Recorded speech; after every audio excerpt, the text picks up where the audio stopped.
Have you ever wondered what secrets lie buried in the objects of the ancient world? Welcome to Unearthed Secrets, where forgotten relics speak through time. Please subscribe to our channel, drop a like, and tell us in the comments where you're watching from and what time it is right now. Alright, let's begin. The jar that whispered secrets. Beneath the Mediterranean sun, the island of Crete rises from the waves like a mountain adrift in the sea. Its rocky shores give way to valleys of olive groves and fields of grain, and deep within its earth, stories linger in silence, waiting to be found. Here, long before Greece became the Greece we know from marble temples and heroic epics, the Minoans built a world both vibrant and mysterious. They raised palaces of many rooms, painted with colors that still cling to their walls, and crafted objects that defy time. Among their most enduring creations were not swords or crowns but vessels. Vast, towering jars known as pithoi. A pithos was more than a container, it was a guardian of what mattered most. Standing taller than a man, with shoulders as wide as a doorway, these jars were built to endure. Thick clay walls, sometimes carved with ridges or painted with patterns, gave them a weight that could withstand centuries buried in soil. Some once held olive oil, that liquid gold that fueled lamps, fed families, and anointed the sacred. Others stored grain, seeds, or wine, keeping hunger at bay when harvests failed. And yet, as archaeologists unearthed them from the ruins of Knossos, Phissos, and other palatial sites, it became clear that some jars had held stranger cargo, bones, offerings, or objects whose meaning slips away like sand through fingers. These were the jars that whispered secrets, not of daily life, but of belief, of ritual, of connections between the living and the unseen. Imagine walking into the storerooms of Knossos, the great labyrinthine palace. The corridors twist, the walls painted with dolphins, lilies, and bull-leapers frozen in mid-vault. And then through an arched doorway, a chamber opens, lined from floor to ceiling with enormous pithoi. They stand like sentinels, their mouths wide, their bellies vast, their surfaces etched with motifs of spirals, ropes, and marine creatures. Even empty, the room would hum with silence, as though the jars themselves held their breath. Step closer, and you would feel as though each vessel was waiting to speak. Perhaps the Minoans believed that these jars were not just containers of food or drink, but vessels of spirit, binding the mortal and the divine. Archaeologists discovered that many pithoi were decorated with symbols of fertility and renewal. Coils like waves or snakes wrapped around their bodies, reminding the viewer of water's eternal cycle. Octopuses stretched their arms across the clay, their tentacles curling into spirals. Were these simply designs inspired by the sea, or were they prayers in clay, invocations to ensure abundance or to guard what lay within? The truth is blurred, as it so often is with the Minoans. They left no written histories, only fragments, signs, and whispers. Their language, linear A, remains undeciphered, an alphabet that locks away their thoughts. The pithoi, therefore, are like pages of a book we cannot yet read, their meanings sealed behind curves of clay. In some excavations, pithoi were found sunk into the very floors of storage rooms, their mouths level with the ground. Imagine a worker kneeling, reaching into the earth itself to pull out handfuls of grain, as though the palace drew food straight from the underworld. In others, pithoi were discovered toppled and broken, their shards scattered as if by an earthquake, or by deliberate act. What had they once contained? Was the breaking of a jar a sacrifice in itself, a way of spilling its spirit into the soil? There are stories that in times of ceremony, the pithoi were more than mere storage. Some may have served as repositories for offerings to the gods. Oil, wine, and honey might have been poured into them, not to feed people, but to feed divinities. Their wide mouths became portals, their hollow depths resonating with prayers. In this way, the jars whispered secrets not only across time, but across worlds. And yet the pithois is not only a Minoan artifact. Across the Mediterranean, from Cyprus to Cyprus, from Egypt to Mesopotamia, giant jars appear again and again. They are universal containers, symbols of survival and continuity. But on Crete, the artistry of the Minoans turned the functional into the sacred. To stand before one of their pithois to feel that it is not merely a vessel, but a presence. Even in myth, jars hold secrets. The Greeks later told of Pandora, the first woman, who was given a jar, not a box as often misremembered, but a jar. Inside it were all the evils of the world, waiting in silence until curiosity set them free. Was this story born of the ancient sight of pithoi in storerooms, mouths sealed, contents hidden? Did the Greeks remember the power of the Minoan jars, and turn that memory into myth? Consider, too, the sound. A jar so vast, when empty, creates echoes. Speak into its mouth, and your words return warped and hollow, as though the jar itself were answering. In a world without amplifiers, without machines, such resonance would have seemed uncanny. Perhaps whispers into a pithois were thought to reach the gods or the dead. Perhaps they were not only jars, but instruments of communication, their clay walls vibrating with the voices of those who believed. When excavators at Knossos first uncovered the storerooms, they were overwhelmed by the sheer number of jars, dozens upon dozens, aligned like soldiers. Some still contained traces of their ancient cargo, seeds, carbonized fragments, faint residues of oil.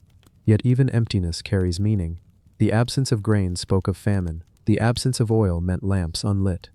In their silence, the jars became chronicles, recording not words but conditions. They are, in this way, archives of need and plenty. One pithos decorated with raised rope-like patterns and marine motifs was found cracked but upright, as though it had endured the collapse of the palace itself. What had it seen? The fire that swept through Knossos? The tremors that shook Crete? Did people once run past it in panic, their voices echoing in the stone halls, while the jar remained unmoving, silent, waiting? The whispers of these jars are not always gentle. Some scholars suggest that pithoi were also used for burials, especially of children. The hollow of the clay became a tomb, the curve of its body, a womb of return. In this way, the jars whispered of endings as well as beginnings. To place a body in a vessel meant to enclose it, to protect it, to seal it away, and perhaps to send it onward. The sea, too, speaks through them. Crete is surrounded by water, and the Minoans were seafarers. Their jars carried not only goods within the island, but goods across waves. On ships, pithoi would have rocked with the motion of the sea, their contents sloshing in darkness. Oil, wine, and grain moved across distances, feeding trade networks, connecting Crete to Egypt, to Cyprus, to the Levant. Each jar became a traveler, whispering not only to its makers but to strangers in foreign lands. And so to look at a pithos today is to see not just clay, but an entire world contained. You can imagine the workers who shaped the clay with their hands, coiling it up layer by layer, smoothing the walls with water, firing it in a kiln until it hardened. You can see the painters who brushed on spirals, fish and nets, turning storage into art. You can picture the palace servants straining to move them, ropes biting into their shoulders as they dragged them into storerooms. And you can feel, if you listen closely, the silence of what they once held, the breath of harvests, the prayers of rituals, the grief of burials, the memory of seas. Even now in museums, when you walk past a Minoan pithos, you sense its weight. It stands taller than you, its belly swollen with emptiness, its mouth open as though about to speak, but it never does. It whispers only in silence, in the imagination of those who gaze upon it. And perhaps that is its greatest secret, that the jar itself is less important than the stories it awakens in us. Stories of survival, of mystery, of a people who lived, thrived, and vanished, leaving behind vessels that still seem alive. The jar that whispered secrets remains a question posed in clay. What did it hold? What did it mean? We cannot know for certain, but when we listen, when we lean close to its silent mouth, we might hear not words but echoes, the echoes of a civilization that spoke in color, in symbol, in ritual, and in silence. And so, in the stillness of the museum hall, or in the quiet of the ruins where sunlight filters through broken walls, the jar waits. It does not answer. It only whispers, softly, endlessly, to those who are willing to hear. The dagger that dreamed of blood. Beneath the soil of Anatolia, where the wind carries whispers across mountains and plains, there once lay a blade that was never meant to rust, never meant to fade. It was small compared to the great swords of later kings, yet its presence carried more weight than iron could measure. It was a dagger, cast in bronze, heavy with memory, and carved with dreams of a people who lived and ruled thousands of years ago, the Hittites. When you picture it, do not think only of a weapon. Instead, think of a hand, stretching back across time, holding tight to the hilt. Think of the hand of a soldier, or a priest, or perhaps a king, raising the dagger beneath the sky, letting its edge catch the sunlight as if it were a shard of the heavens themselves. The blade gleamed once, polished until it shone like water. Now, corroded and dulled, it still speaks, if not in words, then in silence, in the way all ancient things whisper when we lean close enough to listen. The Hittite world was one of stone walls and roaring fires, of markets filled with clay jars of honey and wine, of kings seated on high thrones in the city of Hattusa. Bronze was their treasure, the alloy of copper and tin that fueled both war and worship. To craft a dagger like this was no simple act. Copper was mined from mountains, veins chipped away with stone hammers, and carried in baskets down winding paths. Tin, rarer and more precious, arrived from lands far away, carried across rivers, deserts, and trade routes where language shifted like the wind. Together, these elements were melted, mingled, and poured into molds that had been carved in clay, stone, or sand. The liquid metal hissed when it touched the mold, steam rising, sparks dancing. When it cooled, a dagger was born, heavy, sharp, alive. Imagine the first moment the blade was pulled from its mold, its edges still rough, its hilt awaiting polish. The craftsman, his hands blackened with soot, dipped it into water, the hiss echoing in the workshop. He studied it not as an object, but as a companion to men who would carry it. In the bronze, he saw both death and life, the means to end one, the protection of another. Such tools were not crafted lightly. The dagger was not a mere weapon, it was a symbol. To the Hittites, bronze was proof of mastery over the earth, of coaxing hidden ores into a shape that could cut, defend, and command. Now picture the dagger after it was finished. Its blade shone. Its hilt may have been wrapped in leather, or decorated with carvings. Some daggers bore images of gods, lions or eagles, creatures of power and guardianship. Others were plain, their silence their strength. But all were made to last, to pass from hand to hand, across generations, or into the grave. For the Hittites, bronze daggers were more than tools of war. They were offerings to deities, tokens of loyalty, and treasures buried alongside the dead, meant to guide them into the next world. Perhaps this particular dagger was carried into battle. The Hittites fought many wars against rebellious vassals, against foreign kings, against the rising power of Egypt. In the dust and chaos of battle, a dagger was often the last defense. When shields splintered and spears were lost, when swords were too heavy to lift, the dagger waited at the belt, ready to strike or defend. Imagine the soldier gripping it tightly, sweat running down his face, his heartbeat thundering louder than the clash of shields around him. He draws the blade, it flashes for a moment in the sun, and then disappears into the struggle. What did it see that day? What cries did it hear? What blood did it taste? We cannot know, but the dagger remembers. Its edge, dulled now, once cut through more than flesh. It cut through time itself, leaving scars we still trace today. Or perhaps it never saw war. Perhaps it was carried instead into the temple, where priests in tall hats lit fires to the storm god, to the sun goddess of Arena, to the 1,000 deities of the Hittite pantheon. The dagger might have lain on an altar, gleaming in the firelight, as animals were sacrificed, their blood dripping onto the earth, feeding the gods. To the Hittites, blood was more than life. It was a language, a way of speaking to the unseen. A dagger was not only a weapon in this context, it was an instrument of communication, a bridge between the human and the divine. The air in the temple would have been thick with the smell of smoke, incense, and iron. The priest would raise the dagger high, chanting words that only the gods and the initiated could understand. Then, with a swift motion, it would descend, ending a life, sending a plea skyward. The dagger, bathed in blood, did not tremble. It was made for this, and in silence, it carried secrets no tongue could ever repeat. Centuries passed. The dagger changed hands, perhaps many times. Each new owner left traces invisible to us but written in the metal, the warmth of their grip, the sweat of their palms, the dust of their journeys. Some may have wielded it with pride, others with fear, others still with reverence. Then, at last, the dagger was laid to rest. Perhaps in a grave, beside its master, the blade resting near bones that once walked, laughed, fought, prayed. Or perhaps it was hidden in the ground, an offering to the gods, buried deep so that the earth itself could hold it safe. So it slept. Soil covered it, seasons turned. The bronze, though strong, began to change, its surface greening, its edge softening. Yet it did not vanish. Time, that greatest destroyer, spared enough of it that one day, hands would find it again. Archaeologists, digging carefully, brushing away soil, lifting it into the light. The dagger blinked, as if waking from a dream. Once more, it caught the sun, though dimly now.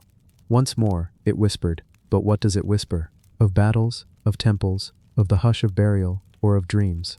The dreams of a people who believed that metal could carry both death and eternity. The dagger dreamed of blood, yes, but also of memory, of eternity, of being more than just an object. It dreamed of holding within itself the essence of a civilization, long fallen but never truly gone. The dagger lay still as the centuries unfolded, yet the world above it was never still. To imagine its long silence, we must first imagine the world it once knew in its fullest breath. Hattusa, the Hittite capital, stood high on the Anatolian plateau, encircled by stone walls that twisted over hills like the spine of some colossal beast. Gates carved with lions, sphinxes, and gods guarded the city, their eyes unblinking, their mouths silent. Inside those walls, life stirred from dawn until dusk. Picture the streets, narrow and uneven, filled with the clatter of hooves and the chatter of merchants. Women carried jars of water from wells, their steps steady, their voices soft. Children played with clay figurines in the dust, their laughter rising above the noise. Men walked in groups, some bearing tools, others scrolls, others still with weapons at their sides. And always, somewhere above the city, smoke curled from the temples, thin streams rising toward the heavens like offerings in themselves.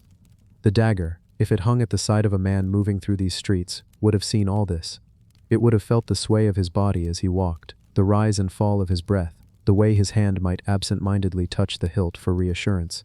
To the man, the dagger was an extension of himself, his protection, his dignity, his role. But to the dagger, each hand that held it was a fleeting companion, one among many who would come and go. In the palace, the blade might have seen still more. The great king of the Hittites, seated upon a throne, robes heavy with embroidery, jewels glinting from his crown. Around him, courtiers bowed, scribes recorded, guards stood in silence, their hands resting on weapons not unlike this dagger. The dagger might have been drawn here, not in war, but in ceremony, presented as an offering or a symbol of loyalty. In such a place, it carried no blood, only the weight of meaning, the silent presence of authority. Yet beyond the palace walls, the land was not always at peace. The Hittites were warriors, their empire built on campaigns, on conquest, on the clash of armies. Bronze daggers such as this one often accompanied soldiers into the field. Picture the battlefield, dust rising in clouds, the ground trembling under the thunder of chariots, wheels slicing through the earth, horses straining at their harnesses. Arrows darken the sky, spears bristle like a forest, shields crash against shields. And in the midst of it all, when the greater weapons break or fall away, there is the dagger, close at hand, intimate, final. Imagine it gripped tight in desperation, driven forward into an enemy already within arm's reach. Imagine the gasps of breath, the cries of men, the silence that follows when the dagger has done its work. Bronze does not forget. The blade, though it cannot speak, carries impressions of these moments, etched not into its surface but into its being. It dreamed of blood not because it sought it, but because it was made for it, shaped for it, destined to meet it. But the Hittites did not see death as an end alone. Their gods were many, and their world was filled with ritual. Daggers were tools of sacrifice, laid upon altars in temples where firelight flickered against stone walls. The storm god of Hatti, the sun goddess of Irina, the underworld deities who ruled the dark places, all received offerings through the cut of the blade. Animals were led forward, their eyes wide, their bodies trembling. Priests chanted, drums beat, incense rose in thick waves. The dagger descended, blood spilled, and the gods were fed. To the Hittites, such moments were not brutal but sacred. Blood was the language of life, and by offering it, they kept the balance between worlds. The dagger, lifted high, became a mediator. It dreamed of blood not as violence alone, but as communication, as ritual, as the eternal rhythm of giving and taking, of life returning to the earth, of humans speaking to gods in the only tongue the divine would heed. And then there were burials. When a man of rank died, his possessions were laid beside him, jewelry, vessels, weapons. The dagger may have been placed carefully near the body, a final companion for the journey beyond. Picture the grave, cut into stone or earth, lined with offerings. The man lies still, wrapped in cloth. The dagger rests by his side, silent, waiting. The earth closes over them both, and together they enter darkness. Centuries passed. Kingdoms rose and fell. The Hittites, once powerful, vanished into the silence of history. Their cities crumbled, their temples fell, their gods' names faded from common tongues. But the dagger remained, buried, hidden, unseen. Rain fell above it, snow melted, grass grew and died, stones shifted. Generations lived and were forgotten. Yet the dagger lay still, holding within it the memory of hands long gone. And then came the rediscovery. The earth gave it up, reluctantly, to the hands of those who sought it, not for war, nor sacrifice, nor burial, but for knowledge. Archaeologists brushed away the soil, lifting it gently, holding it to the light. For the first time in millennia, the dagger saw the sky again. Its surface was no longer smooth, its edge no longer sharp, yet it shone faintly, as if some ember of its old life still lingered. Now it lies in stillness once more, but in a different kind of silence. Not beneath the earth, but in the quiet halls of a museum, where lights shine down, and voices whisper around it in awe. Children press their faces to the glass, adults lean close, scholars take notes. They see only a dagger, greened with age, small compared to modern weapons. Yet to those who listen, it still speaks. Not in words, but in the way all ancient objects speak, through presence, through weight, through silence. The dagger dreamed of blood, but it also dreamed of remembrance. It dreamed of the heat of the forge, the glow of the temple fire, the cries of battle, the hush of the grave. It dreamed of being more than metal, of being a witness. And now, though its dreaming is long, it continues.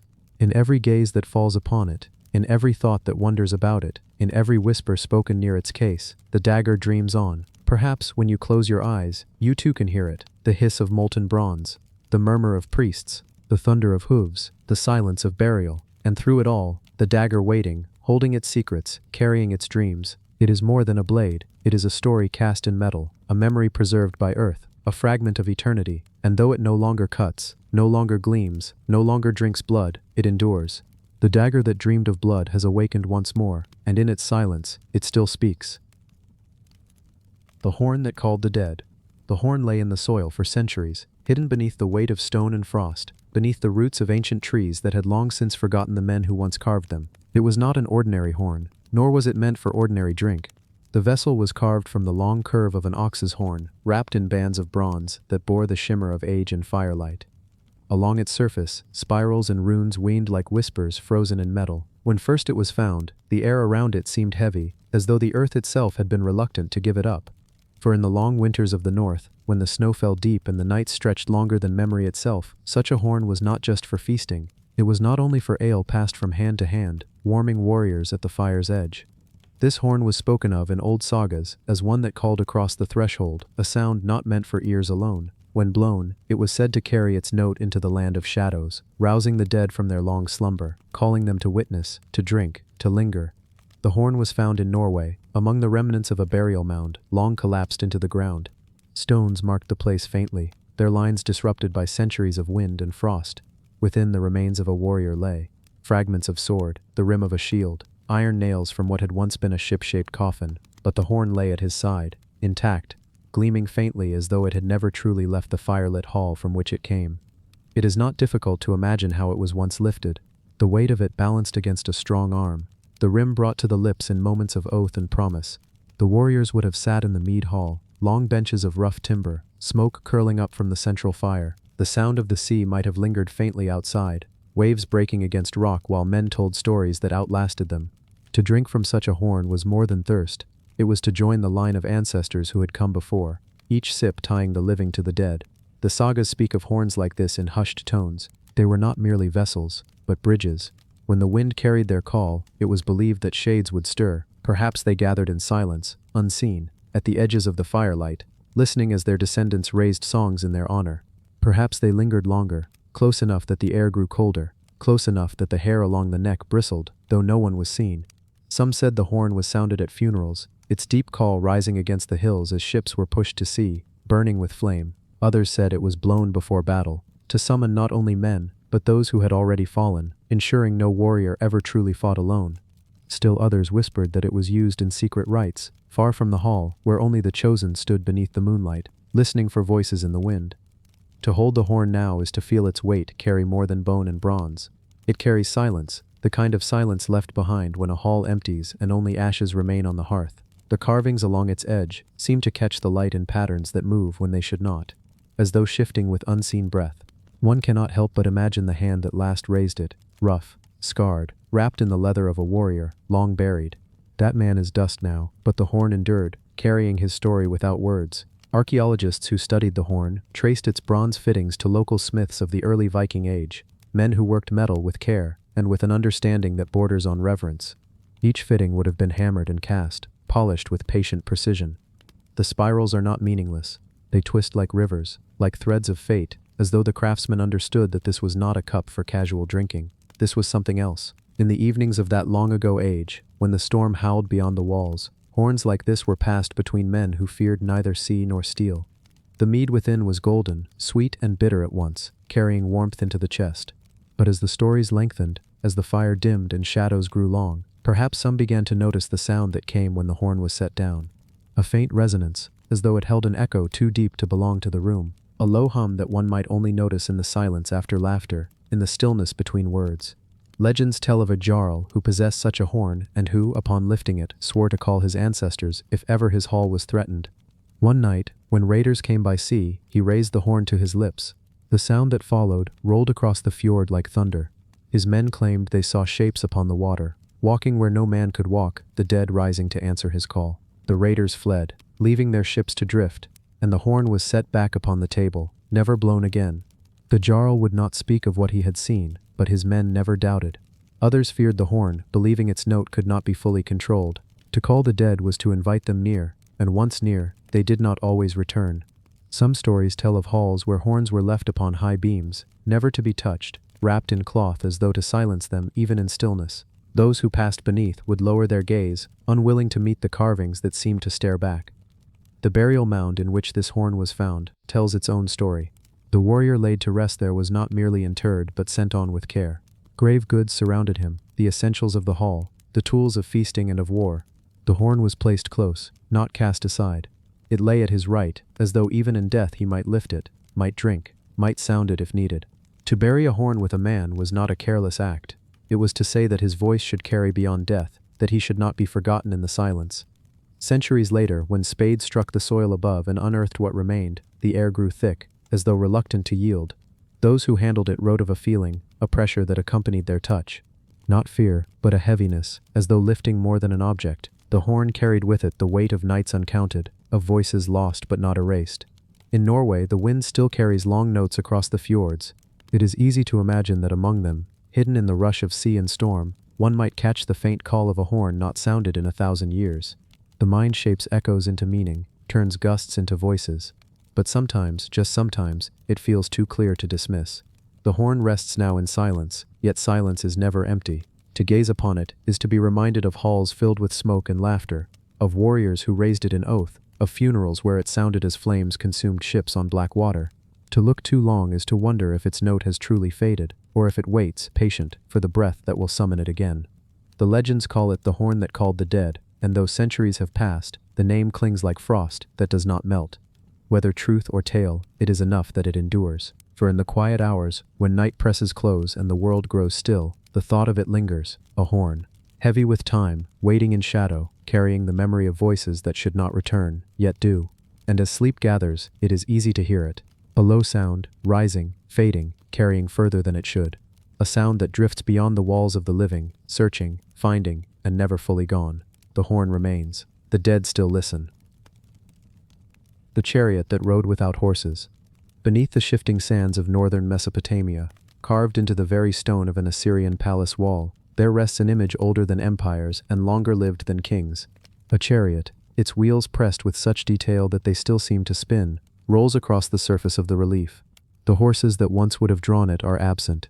Instead, the carving gives the sense of movement without tether, of speed without reins. The chariot appears to ride on its own, pulled not by flesh but perhaps by something unseen, a force greater than men or beasts. This relief was discovered among the ruins of Nineveh, the Assyrian capital, where kings walked in gilded halls and scribes pressed clay with the weight of empires.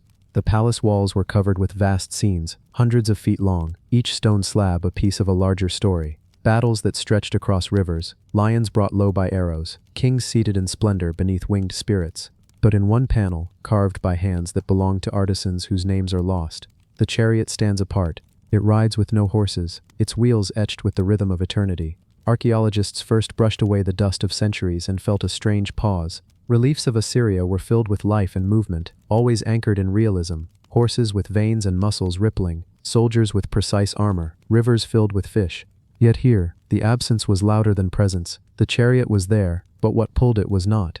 Some thought the stone had been broken, that the horses had once been carved but eroded away. Yet the edges were clean, deliberate. The reins were not cut off. They were never there. The chariot was always meant to ride alone. To the Assyrians, the chariot was more than a weapon of war. It was a symbol of dominion, a thunderous machine that shook the earth and carried kings into the heart of battle. Pulled by strong horses, it was the sound of empire advancing. Yet here was one carved differently, as though it belonged not to earth but to heaven. Some scholars believed it represented the divine chariot of Ashur, the chief god of the Assyrians, whose presence guided their armies and their kings. Others thought it may have been a vision of power itself, unmoored from the need for earthly beasts. The walls of Nineveh whispered such mysteries for centuries. The people of Assyria lived beneath the gaze of these carvings, walking daily past stone that seemed alive. Imagine entering the king's hall. The smell of cedar beams thick in the air, torches flickering against endless walls of carved stone. Each panel told a story, but some stories were not meant to be read plainly. The chariot without horses may have been one such tale, a riddle in stone, understood only by those who believed power could move without visible force. The carving itself is exquisite. The wheels are cut with perfect symmetry, their spokes precise, their rims curved with a craftsman's steady hand. The chariot box rises with detail, decorated with patterned lines that once may have been painted in bright pigments, now long faded. In the shadows of the relief, the wheels seem almost to turn, as though still rolling across a battlefield unseen. One can imagine the artist running a hand over the smooth limestone, knowing that the image would outlast him, carrying meaning forward for centuries he could not count. There are tales told in fragments of clay tablets, broken pieces recovered from the ruins of Nineveh, that speak of chariots belonging to the gods, not pulled by horses, not limited by reins, but moving across the sky like storms. Some describe them as winds harnessed in wood, others as wheels that turn without hands. The carving may have drawn from such words, freezing in stone what was only ever spoken. Yet to stand before it now is to feel the weight of silence. The hall it once adorned lies in ruin. The palace burned when Nineveh fell to the Medes and Babylonians. The walls collapsed, the stones buried, the city itself turned to dust. And yet this chariot endured. It remains, the horses never carved, the reins never drawn, the wheels still waiting to turn. Some who study it say the absence is intentional, a message of inevitability, that the chariot was carved without horses to show that empire itself moved on its own momentum, unstoppable, needing no beasts to carry it forward. Others believe it was a funerary image, the chariot meant to carry not kings into battle, but souls into the afterlife, rolling silently into realms unseen. Still others whisper of visions, that perhaps an Assyrian king or priest saw something he could not describe, a chariot that truly rode without horses, and ordered it to be captured in stone before memory faded. In the long nights of Assyria, when the palace was lit only by firelight, shadows must have played across this relief. Flames would catch the wheels, turning them in flicker and glow, making it seem as though the chariot really did move. One can imagine a guard standing too long in its presence, hearing faint echoes of wheels on stone, feeling a tremor in the earth that was not there. Perhaps it was only imagination, or perhaps the stone carried more than its carving. The chariot without horses is more than an absence. It is a question. Why did the Assyrians carve it so? Why did they choose to show movement without means, speed without tether? In its silence, it speaks of something larger, of forces unseen, of power that moves regardless of what pulls it. It is a reminder that some images are meant not to answer, but to haunt, and so it remains, a fragment of empire, etched in stone, a chariot that rides forever but never arrives, a symbol of power, untethered from earth. Those who gaze upon it find themselves listening for sounds that are not there, the creak of wheels, the distant thunder of hooves that never appear, the faint roll of something that should not move, yet does. In the stillness of the ruins, when the desert wind moves across broken stones, and the stars wheel overhead, the relief waits. The chariot waits. Its wheels are always turning, but its journey never ends. The horses never come. The reins are never held. It rides without riders, without beasts, without time. And perhaps that is the secret the Assyrians left behind, that some powers move whether we see their strength or not, and some journeys never cease, even when all else has fallen to dust. The coin that spoke in silence. Beneath the soil of Italy, in the dust of forgotten markets and the silence of collapsed temples, a small circle of silver once gleamed. It was not a statue, not a monument, not a triumphal arch rising to the sky. It was small enough to be lost in a sleeve, to slip unnoticed between cobblestones, to vanish beneath a floorboard, and yet, within its round edges, the weight of an empire was pressed. This was the Roman denarius, a coin that carried faces, gods, victories, and promises, and that spoke not with words but with silence, its meaning left to the eyes and the hands that passed it. It begins in fire. In a Roman mint somewhere near the beating heart of the Republic, silver was smelted down, glowing white as it dripped like liquid light. The air was heavy with smoke and sweat. The clang of metal rang in rhythms, the sound of dies being struck, the hammer descending again and again, pressing image into blank flans of silver. Sparks leapt, voices barked, the scent of metal filled the lungs. In that noise, in that human force, the coin took form. On one side, a face, sometimes a god, Roma, stern and helmeted, her gaze forever fixed in dignity. Sometimes a mortal elevated to godlike image, a consul, a general, an emperor whose power demanded remembrance. On the other side, symbols of strength, chariots rushing forward, eagles outstretched, captured enemies kneeling in surrender, altars smoking with sacrifice, all within the space of a thumbprint, frozen in time, messages to be read by every hand that touched it. The coin was small, but it was never just silver. It was promise, it was loyalty, it was the empire stamped into metal, light enough to carry in a pouch, heavy enough to carry meaning through centuries, and once struck, it began its journey. Imagine the first palm that held it, perhaps a soldier, paid for his service in some far-off province, the coin cold in his hand as he marched beneath banners, snapping in the wind. Perhaps a merchant, weighing it against others, testing its purity with a practiced bite of teeth.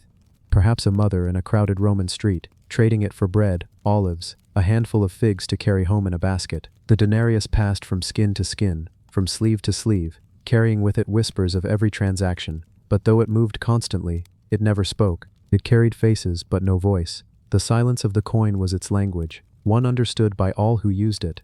In the markets of Rome, the coin clinked against others in bronze and gold. The forum was alive with shouting sellers, with the creak of carts, with the scent of incense burning near temples. A butcher's knife rang against a block of wood. A baker's oven exhaled heat. A money changer's scales tipped back and forth. Amidst all this sound, the coin spoke in silence. Its message was clear. Trust me, for Rome has stamped me with its seal. Trust me, for the empire guarantees my worth. As the republic grew into empire, the coin bore witness to its transformation. The stern faces of gods gave way to the visages of men who became gods in life or in death. Julius Caesar, his profile carved into silver, became the first living Roman to be depicted on coinage, a bold statement that shifted the balance of power forever. His denarii were passed hand to hand in marketplaces and camps, silent but radical. They told soldiers and citizens alike that Caesar's image was Rome's image. The coin did not need to say it aloud. The message was burned into silver. Through centuries, emperors rose and fell, and each left their imprint. Augustus, the bringer of peace, his features calm, youthful, eternal. Nero, indulgent and heavy, proclaiming grandeur even as whispers of fire spread. Trajan, stern and victorious, announcing conquests carved into stone and silver alike. The coin became a gallery of faces, some noble, some cruel, each promising eternity, but destined for ruin, and still the coin moved. It clinked in legionary pay chests carried along the frontiers, rattled in the jars of innkeepers beside dusty roads, shone in temples as offerings to gods. It bore witness to the building of aqueducts, to the paving of roads, to the opening of amphitheaters where lions roared and crowds shouted. Every coin had its own journey, but together they formed the bloodstream of Rome. Time wore at its surface, fingers smoothed its edges, trades dulled its shine, dirt settled into its grooves, but the face remained, silent, watching. How many hands did it pass through? 100? 1,000? Each hand lived a life, dreamed dreams, carried burdens, and then was gone. The coin remained, and then, one day, it slipped into silence of another kind. Perhaps dropped in a field, pressed into mud by sandals, hidden by seasons of rain and sun, perhaps buried with a soldier, placed beside him as part of his last possessions, meant to carry him into the afterlife, perhaps stored in a hoard, sealed in a jar for safekeeping during a time of war, the owner never returning to recover it. However it happened, the coin was swallowed by earth. For centuries it lay hidden. Empires rose, empires fell. Rome itself collapsed. Roads cracked, aqueducts crumbled, temples fell to ruin. The city that once commanded the world became a shadow of itself. Languages changed, faiths changed, the rhythm of life shifted, but beneath the soil, the coin waited, wrapped in silence deeper than any marketplace. When finally it was unearthed, centuries later, its silver still gleamed faintly. Soil clung to its edges, but its face remained, clear and unwavering. It had spoken across 2,000 years without sound, its silence carrying memory more powerfully than words ever could. The archaeologist who brushed it clean might have felt a shiver, not just at the artifact in hand, but at the weight of time. This was once held by soldiers on the Rhine, by merchants in the Forum, by mothers buying figs, by emperors pressing their will into silver. And now, it rested in modern light, speaking its silence to a new age. Coins were Rome's messengers. They traveled farther than legions, reached more hands than edicts, survived longer than marble. Temples could burn, statues could be toppled, but coins endured. They were buried in hoards, scattered in rivers, lost in sand, and yet they returned, carrying the imprint of empire. They remind us that history is not always written in words, but sometimes in the weight of a coin pressed between fingers. Think of it now, a denarius, resting in a display case, seen by visitors who lean in close to read its faint inscriptions. They do not hear it speak, but they understand. The silence of the coin still carries the weight of Rome, whispering across centuries, and in that silence is something haunting. For coins are not only symbols of power, they are fragments of countless lives. Each denarius once fed someone, paid someone, was exchanged in love or debt, in survival or indulgence. It moved through hands that trembled, hands that struck, hands that prayed. All those lives are gone, and the coin remains, silent, carrying them all. The Roman denarius, the coin that spoke in silence, continues its journey even now, from fire to hand, from earth to light, from silence to silence. Its words are never spoken, but always heard by those who look closely enough. The ring that traced the stars. Beneath the restless waters of the Aegean, where waves beat against the dark cliffs of Crete, there lies a silence older than the sea itself. The island has kept many secrets, labyrinths carved into memory, frescoes that bled color into stone, palaces raised high, only to crumble into dust. Yet among them, one object has always held the air of something otherworldly. A small circle of gold, no larger than the joint of a finger, carved with symbols that were neither words nor pictures, but constellations locked in miniature. The ring has come to be known as the signet that traced the stars. It was found not in a palace, nor in a temple, but in the soil, turned up by hands that had no expectation of touching such a thing. Its surface was worn smooth in places, but the central carving remained sharp, delicate, a design too precise to be left to chance. Lines curve like rivers, dots cluster like seeds, and spirals spin outward as though echoing the night sky. Archaeologists debated, was it a map of the heavens, a key to some forgotten ritual, or the idle dream of a craftsman's hand? But those who have stared too long into its design often find themselves unsettled, as if the ring does not merely display the stars but commands them. To speak of the ring is to drift backwards through layers of time. The Minoans, who thrived on Crete during the 2nd millennium BCE, were masters of the sea, their ships carrying goods and myths alike across the Mediterranean. Their palaces at Knossos and Phaistos were labyrinths of light and shadow, where storage jars taller than a man's chest held oil and wine, and painted dolphins danced upon the plastered walls. They worshipped in caves where stalactites gleamed like the teeth of gods, and they laid their dead with trinkets to carry them into the next world. Among such people, jewelry was never mere ornament. Rings were seals, keys, prayers pressed into clay or whispered into the void. Yet this ring was unlike others. Most bore images of bulls, lions, or hunting scenes, symbols of power over the earth. This one pointed upward, beyond field or sea, to the endless dome above. The spiral upon it seems to mirror the Milky Way as it arcs across the summer night. The small clusters resemble the Pleiades, the 7 sisters who vanish and return with the seasons. The lines, so precise, might have traced the path of Venus, the wandering star whose cycles obsessed ancient astronomers. It is tempting to think the maker of the ring knew the sky as intimately as a farmer knows his furrows. But perhaps the ring was not meant for science as we understand it. For the Minoans, the boundary between astronomy and divination was thin. The stars were not cold fires, but living signs, each carrying messages from gods who rarely spoke directly. To wear the heavens on one's finger may have been to claim a kind of sight, to anchor the shifting dome of night into the circle of gold. And in doing so, the wearer might bend fate itself. Imagine it. A priestess walking barefoot across the flagstones of Knossos, her robes sweeping, her hair oiled and gleaming in torchlight. In her hand she carries not a weapon, not a scroll, but the ring. She pauses at the open-air court, where the sky stretches above in perfect clarity. The ring is raised, aligned with the heavens. Its spiral matches the curve of the Milky Way. Its dots align with the stars flickering above. And then, softly, a chant begins. Words not preserved in any record, yet vibrating still in the air if one listens closely enough. For the Minoans did not believe time to be a straight line. They believed it was a spiral, like the carvings on the ring, like the path of the stars. What if, in that moment, the ring was more than a tool of worship? What if it was a kind of bridge?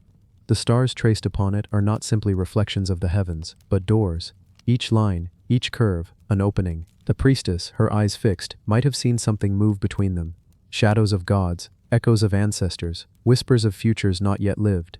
Those who witnessed such rites would not dare to speak of them in daylight, but word traveled quietly, and stories seeded themselves in the soil of Crete, where even now archaeologists find only fragments and guess at the rest. The soil remembers more than it gives away. The ring itself was discovered in the 20th century, though its exact circumstances are debated. Some claim it was uncovered in a tomb, nestled among bones long dissolved. Others insist it was found near a sanctuary, perhaps lost by a hand that trembled at the wrong moment. Whatever the truth, it arrived into modern hands with the same strangeness it once carried. Scholars studied it, traced its patterns, measured its angles. Some declared it a star map, others dismissed it as an abstract pattern. Yet the unease lingered. Photographs of the ring seemed always slightly blurred, as though the design refused to be captured fully. In archives, when the ring was moved from one drawer to another, curators noted the oddest thing. It was always a little warmer to the touch than other gold, as though it held a heat that did not belong to the room. Of course, gold itself does not easily cool, but whispers persist that the warmth was not mere physics, but memory, the echo of countless fingers that once pressed the ring into clay, or lifted it toward the stars, or clenched it in prayer. Some who have handled it speak of dreams that follow in its wake. Dreams of walking through fields at night, where the sky is brighter than the earth, and the stars shift as though rearranging themselves into new constellations. Dreams of spirals that never end, pulling the dreamer deeper and deeper into silence until they wake with the sound of the sea in their ears. It is said that when the ring was first displayed in a museum, a visitor fainted while staring at it. She claimed that the lines on the gold began to move, slowly turning, as though the ring itself was spinning though it lay still. She had felt, she said, that the stars were not above her but around her, enclosing her in a dome she could not escape. Such accounts are easily dismissed. And yet, the ring's mystery persists. Unlike swords or masks, it does not declare its power in obvious ways. It is small, almost humble, but in its size lies its strength. It is portable, intimate, a secret one can carry in a pocket or slip onto a finger. Whoever once wore it may have felt the stars answering back, may have believed themselves chosen to read the patterns others could not. The Minoans were not strangers to secrecy. Their writing, known as Linear A, has resisted all attempts at full translation. Their myths survive only in echoes, carried by later Greeks who twisted them into new shapes. Even their downfall is shrouded. Was it earthquake, invasion, or eruption that ended them? The ring belongs to this tradition of silence. It speaks, but not in words. Its language is that of curves and spirals, of patterns that only reveal themselves when the sky is dark and the world is still. Picture it again, not in a museum case but in its own time. The island of Crete lies quiet, the air heavy with summer heat. Fishermen return their boats to shore, their nets heavy with silver fish. In the hills, farmers guide goats into stone pens, and in the palace, torches are lit one by one. A chamber deep within the labyrinth waits. On its walls are painted spirals, stars, and waves. At the center, upon a low altar, rests the ring.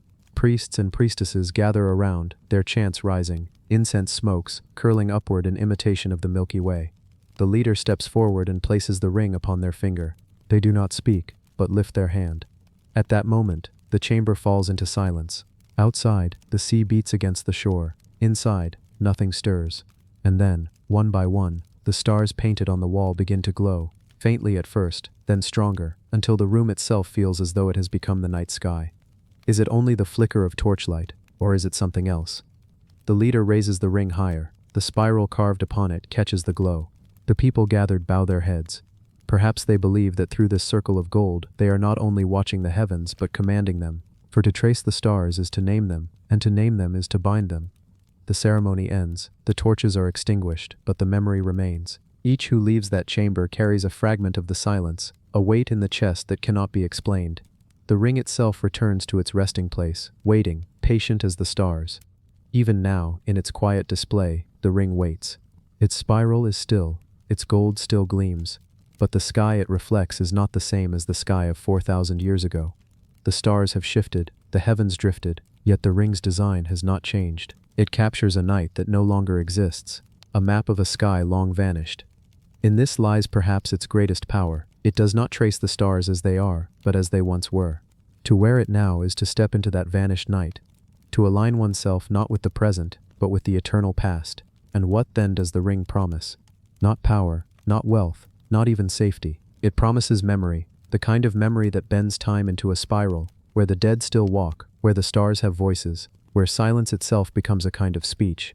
Those who see it may dismiss it as ornament, yet those who dream of it know better. It is not a ring, it is a question, pressed into gold, passed down through centuries, a question that no one has yet answered, and until the stars themselves go dark, the ring will keep asking. The box that laughed at time. In the hushed light of desert dawn, the sands of Egypt stretch endlessly, dunes bending like waves, frozen mid-motion. The Nile glitters in the distance, steady and eternal, winding through a land that has carried memory longer than most civilizations can dream. Beneath its sky of gold and azure, temples crumble, statues endure, and tombs lie hidden, sealed by centuries of silence. Among these tombs, within chambers carved deep into stone, lay objects not meant for the living.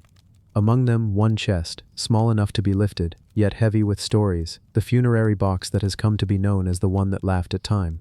At first glance, it is a simple object, a rectangular chest of wood, gilded in gold, painted with patterns that shimmer when struck by even the faintest light. Its corners are reinforced with bronze, its lid carved with hieroglyphs. But those who have seen it closely speak of something different, an uncanny vitality, as though the box does not simply preserve objects within, but holds laughter, memory, and presence itself.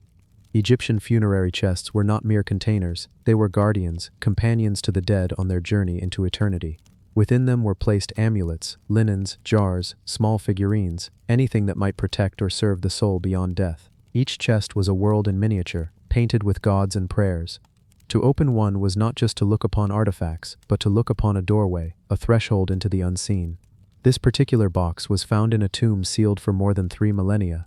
When archaeologists first broke the seal, dust curled into the air like smoke, carrying the scent of age, of earth, of incense that had burned out thousands of years before. Torches lit the chamber, and there it was, the chest, resting at the feet of a sarcophagus, as if keeping vigil. Its gold leaf still gleamed, its colors had not faded, and the carved eyes painted on its sides seemed to look back at the intruders. Some swore that in that moment they heard a sound, not a creak of wood, nor the settling of stone, but a faint echo, like laughter carried through an empty corridor. It was dismissed as nerves, as imagination fed by the tomb's silence, yet the name remained, the box that laughed at time. Its hieroglyphs tell fragments of a story. On one side, the jackal-headed Anubis stretches his hand toward a figure lying upon a bier. On another, the falcon-headed Horus soars above fields of reeds, the eternal paradise promised to the just. Along the edges are lines of text, prayers that promise renewal, protection, the assurance that death is not an end but a beginning. The lid itself bears the scarab, wings spread, the rising sun caught between them. But the carvings alone do not explain the sense of vitality that clings to it. Perhaps it is the way the gold still catches light, unyielding to centuries. Perhaps it is the way the chest feels strangely intact, as if it has ignored decay, ignored the slow grind of time itself. Or perhaps it is what was found within, when the lid was lifted. Inside lay not treasure, but the modest objects of the afterlife. Linen shrouds folded carefully, a small alabaster jar, a handful of beads strung into what might once have been a necklace, and a clay figure no taller than a hand. Nothing rare, nothing that would dazzle collectors. Yet each object felt precise, deliberate, chosen not for value but for endurance. Even the linen seemed strangely preserved, as though the chest had guarded it from the centuries with stubborn defiance. Egyptians believed that for the soul, the ka, to survive, its possessions must be preserved. The funerary chest was not simply a box, but a shield against oblivion. To destroy it would be to wound the soul it guarded. To preserve it was to extend life into eternity. This chest, in particular, seemed to have succeeded. Not only had it survived the collapse of dynasties and the silence of forgotten tombs, it had carried forward an aura of presence, as though still watching over its charge. The archaeologists who studied it noted odd details. The wood, though old, was less brittle than expected. The pigments retained a depth of color rare for objects buried so long, and the hieroglyphs themselves seemed carved not only with precision but with rhythm, as though the strokes were music pressed into wood. Some remarked that when tracing the carvings with a finger, one felt almost as if they were being guided, not carving, but being carved upon in return. It is here that the box earns its reputation. For time had touched everything around it. Walls cracked, paintings faded, even the sarcophagus had weathered. But the chest seemed immune, untouchable, laughing in the face of centuries. When moved to a museum, curators spoke of a strange phenomenon. The box seemed to hum faintly in certain light, a vibration so subtle it might have been imagination. Visitors lingered before it, often longer than they realized, as though held in place by something just beyond language. Some reported dreams after seeing it, dreams of long corridors lit with torchlight, of processions where priests carried the dead while chanting words too old to understand. Dreams of laughter echoing through stone halls, not mocking but joyous, like a reminder that death was not an end. For the Egyptians believed death was not to be feared but embraced, a step into a greater cycle. To them, laughter in the tomb was not irreverent, it was victory. The box, by enduring, carried this laughter still. What stories might it tell if it could speak? Perhaps it would tell of the craftsman who carved it, sitting in the shade of a half-built temple, wood before him, tools in hand, reciting prayers as each line was drawn. Perhaps it would tell of the family who placed it in the tomb, their tears falling as they set it at the feet of the sarcophagus, whispering final words to the one who had gone. Perhaps it would tell of centuries spent in silence, listening to sand shift, to the slow crumble of stone, to the breath of the earth itself. And perhaps it would laugh, not with cruelty, but with wonder. For everything changes. Dynasties rise and fall, kingdoms crumble, languages vanish, but the chest endures. The laughter is the voice of survival, the sound of a thing that has refused to die. When you stand before it today, you may notice something subtle. Its size seems to change when you look at it from different angles. Small and modest one moment, imposing the next. The painted eyes catch yours unexpectedly so that you find yourself looking back again and again. The gold shines not as mere metal, but as if lit from within. It feels alive, though it is only wood and pigment, bound by rituals we can only half understand. But that is the essence of its mystery. It was not built to please us, the distant future. It was built to guide a soul through eternity, and in doing so, it has slipped free of time itself, becoming a reminder that death is not an erasure but a continuation. The box laughed because it knew the truth, that time is powerless against memory, against ritual, against belief. As the sands of Egypt continue to shift, As winds erase footprints in moments, the chest waits quietly, its guardianship unbroken. The linen within still folded, the beads still strung, the clay figure still standing. To look upon it is to glimpse the eternity the Egyptians promised, and to feel for a moment that perhaps they were right, that death does not win, that memory cannot be silenced, that even time can be laughed at. And so it remains, a small chest of wood and gold, yet far more than either. It is a keeper of silence, a vessel of laughter, a testament to belief. A box that once held treasures for the dead, and now holds something rarer still, the unbroken thread of eternity itself. The shield that held the sky. On the sun-baked hills overlooking the Aegean, where olive trees cast slender shadows and the sea glimmers in endless silver, there rests an artifact whose presence seems to pull the heavens a little closer to the earth. It is a shield, not merely a tool of war, but a relic that whispers of courage, devotion, and the timeless reach of the sky itself. Known now as the shield that held the sky, this bronze disc is more than metal. It is a canvas of myths, a vessel of power, a fragment of an era when mortals and gods walked ever so near one another. The shield was crafted in the heart of Greece during the Bronze Age, a period when city-states were forming, when kings and warriors held sway over valleys and mountains, and when the songs of poets began to weave the tapestry of memory that would survive for millennia.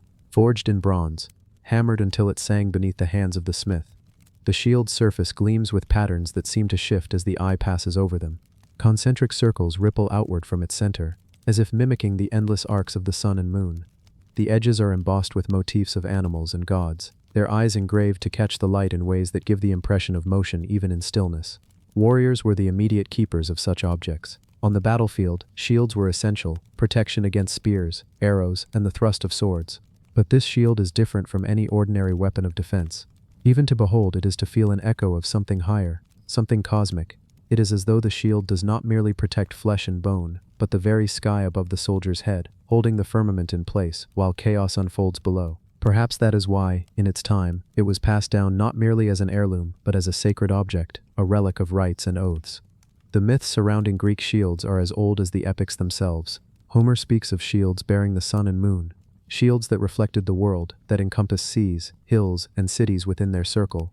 They were mirrors of existence, reminding the bearer of the cosmos they defended, of the fragile balance between human action and divine will. And so this particular shield, now housed in a quiet museum, carries in its bronze curves and embossed figures, a fragment of that ancient philosophy. One can imagine the hands that forged it, working over flames that danced with orange and blue. Sparks flew as hammers struck bronze, and the metal hummed with life. The smith would have been a master both of technique and of ritual, for every strike was accompanied by prayer. In Greece, forging weapons was never purely practical, it was an invocation. Gods of war, of fire, and of the sun were called upon to bless the creation. Perhaps it was this ritual that imbued the shield with its strange resilience, allowing it to survive centuries of conflict, erosion, and neglect. It was eventually used in battle, though the exact conflicts remain shrouded in time. It may have been carried by a hoplite, marching along dusty roads under a scorching sun, or by a champion defending his polis against invaders from across the sea. Each scratch upon its surface tells a story: a spear deflected, a sword struck aside, a life spared. And yet, unlike many shields lost to decay, this one endured. Its patina, green and brown, does not obscure the brilliance beneath, it enhances it, a testament to both age and survival. When archaeologists uncovered it, they were struck not only by its preservation, but by the way it seemed to carry a presence. The shield radiated something almost imperceptible, a calm, a stillness, a weight of attention, as if it remembered all the battles, all the prayers, all the songs sung beside it. Scholars noted the unusual detail in its design. Concentric circles were etched so finely they could catch candlelight, and minute engravings depicted constellations in an arrangement unknown to any surviving Greek text. Was the shield a map of the stars as seen by the ancients? Or was it symbolic, a reminder that each battle is under the watch of forces greater than ourselves? Some who studied it claimed to feel a strange dizziness when tracing the engravings with their fingers, as though the shield's energy pulled them outward toward the cosmos. Others spoke of dreams afterward, vast fields beneath a sky so wide it seemed infinite, with warriors moving across the landscape in silent procession, carrying shields like mirrors of the heavens. At the center of each dream, the bronze disc gleamed, reflecting the stars and moonlight simultaneously, as though time itself had folded around it. In Greek culture, shields were not merely practical, they were extensions of the self, sacred to both individual and community. A warrior's shield could bear his personal insignia, a family emblem, or the image of a patron deity. This shield, however, seems to go beyond mere identification. The carvings, which include tiny suns and crescent moons, spirals and waves, suggest a reverence for the sky itself. Perhaps the bearer of the shield believed he was not only protecting his own life, but maintaining the balance between Earth and cosmos. In this sense, it was both weapon and ritual, a guardian of life and universe alike. It is easy to imagine the battlefield where it was first wielded. Dust rises in clouds, the clang of bronze and iron fills the air, the cries of men and animals echoing under the sun. And yet, amid chaos, the shield's design seems to hold a stillness, a silent center. Perhaps the soldier glimpsed it in the corner of his eye, or felt it in the weight balanced perfectly in his arm. Even in the midst of carnage, the shield may have reminded him of the heavens, of cycles larger than victory or defeat. Centuries passed, the battles were forgotten, the cities of warriors crumbled, and the shield, though buried and lost to time, endured.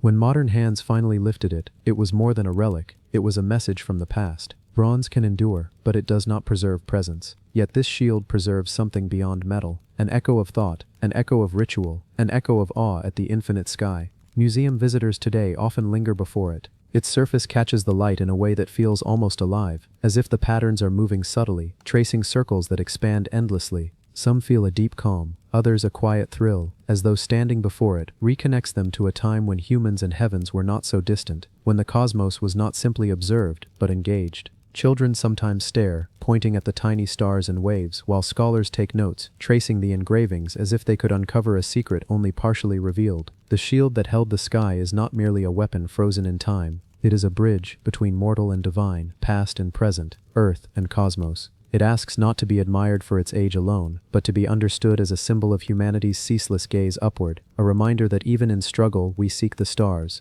Its concentric circles are not merely decoration, they are a map of perspective, a call to remember that each moment of human endeavor is reflected in the vast, unyielding sky above. It endures, heavy yet elegant, quiet yet commanding. Its bronze skin carries the memory of fires, hammer strikes, battle, and ritual. And through all of this it still stands, holding, as its name suggests, not merely those who bore it in life, but the sky itself, vast and eternal. To stand before it is to feel time fold. The shield does not speak, yet it communicates volumes. It reminds us of our smallness and our courage, our fragility and our ambition. It whispers of warriors who lived, prayed, and fell beneath the same sun and stars that we now see. It laughs gently at centuries of decay, preserving within its circles a piece of the eternal heavens, waiting for any who would notice, anyone willing to feel the weight of history pressed into bronze. The shield remains, patient and enduring, a silent witness to the ages, as though the very sky has been impressed upon it. And in that impression we find ourselves, briefly connected to the warriors who first held it, to the smith who forged it, and to the stars that continue to shine, above, unchanged, forever. The blade that never rusted. High in the rugged mountains of ancient Iran, where the sun strikes the rocky slopes with relentless clarity and the wind carries the scent of sage and dry earth, there lies a secret forged by human hands thousands of years ago.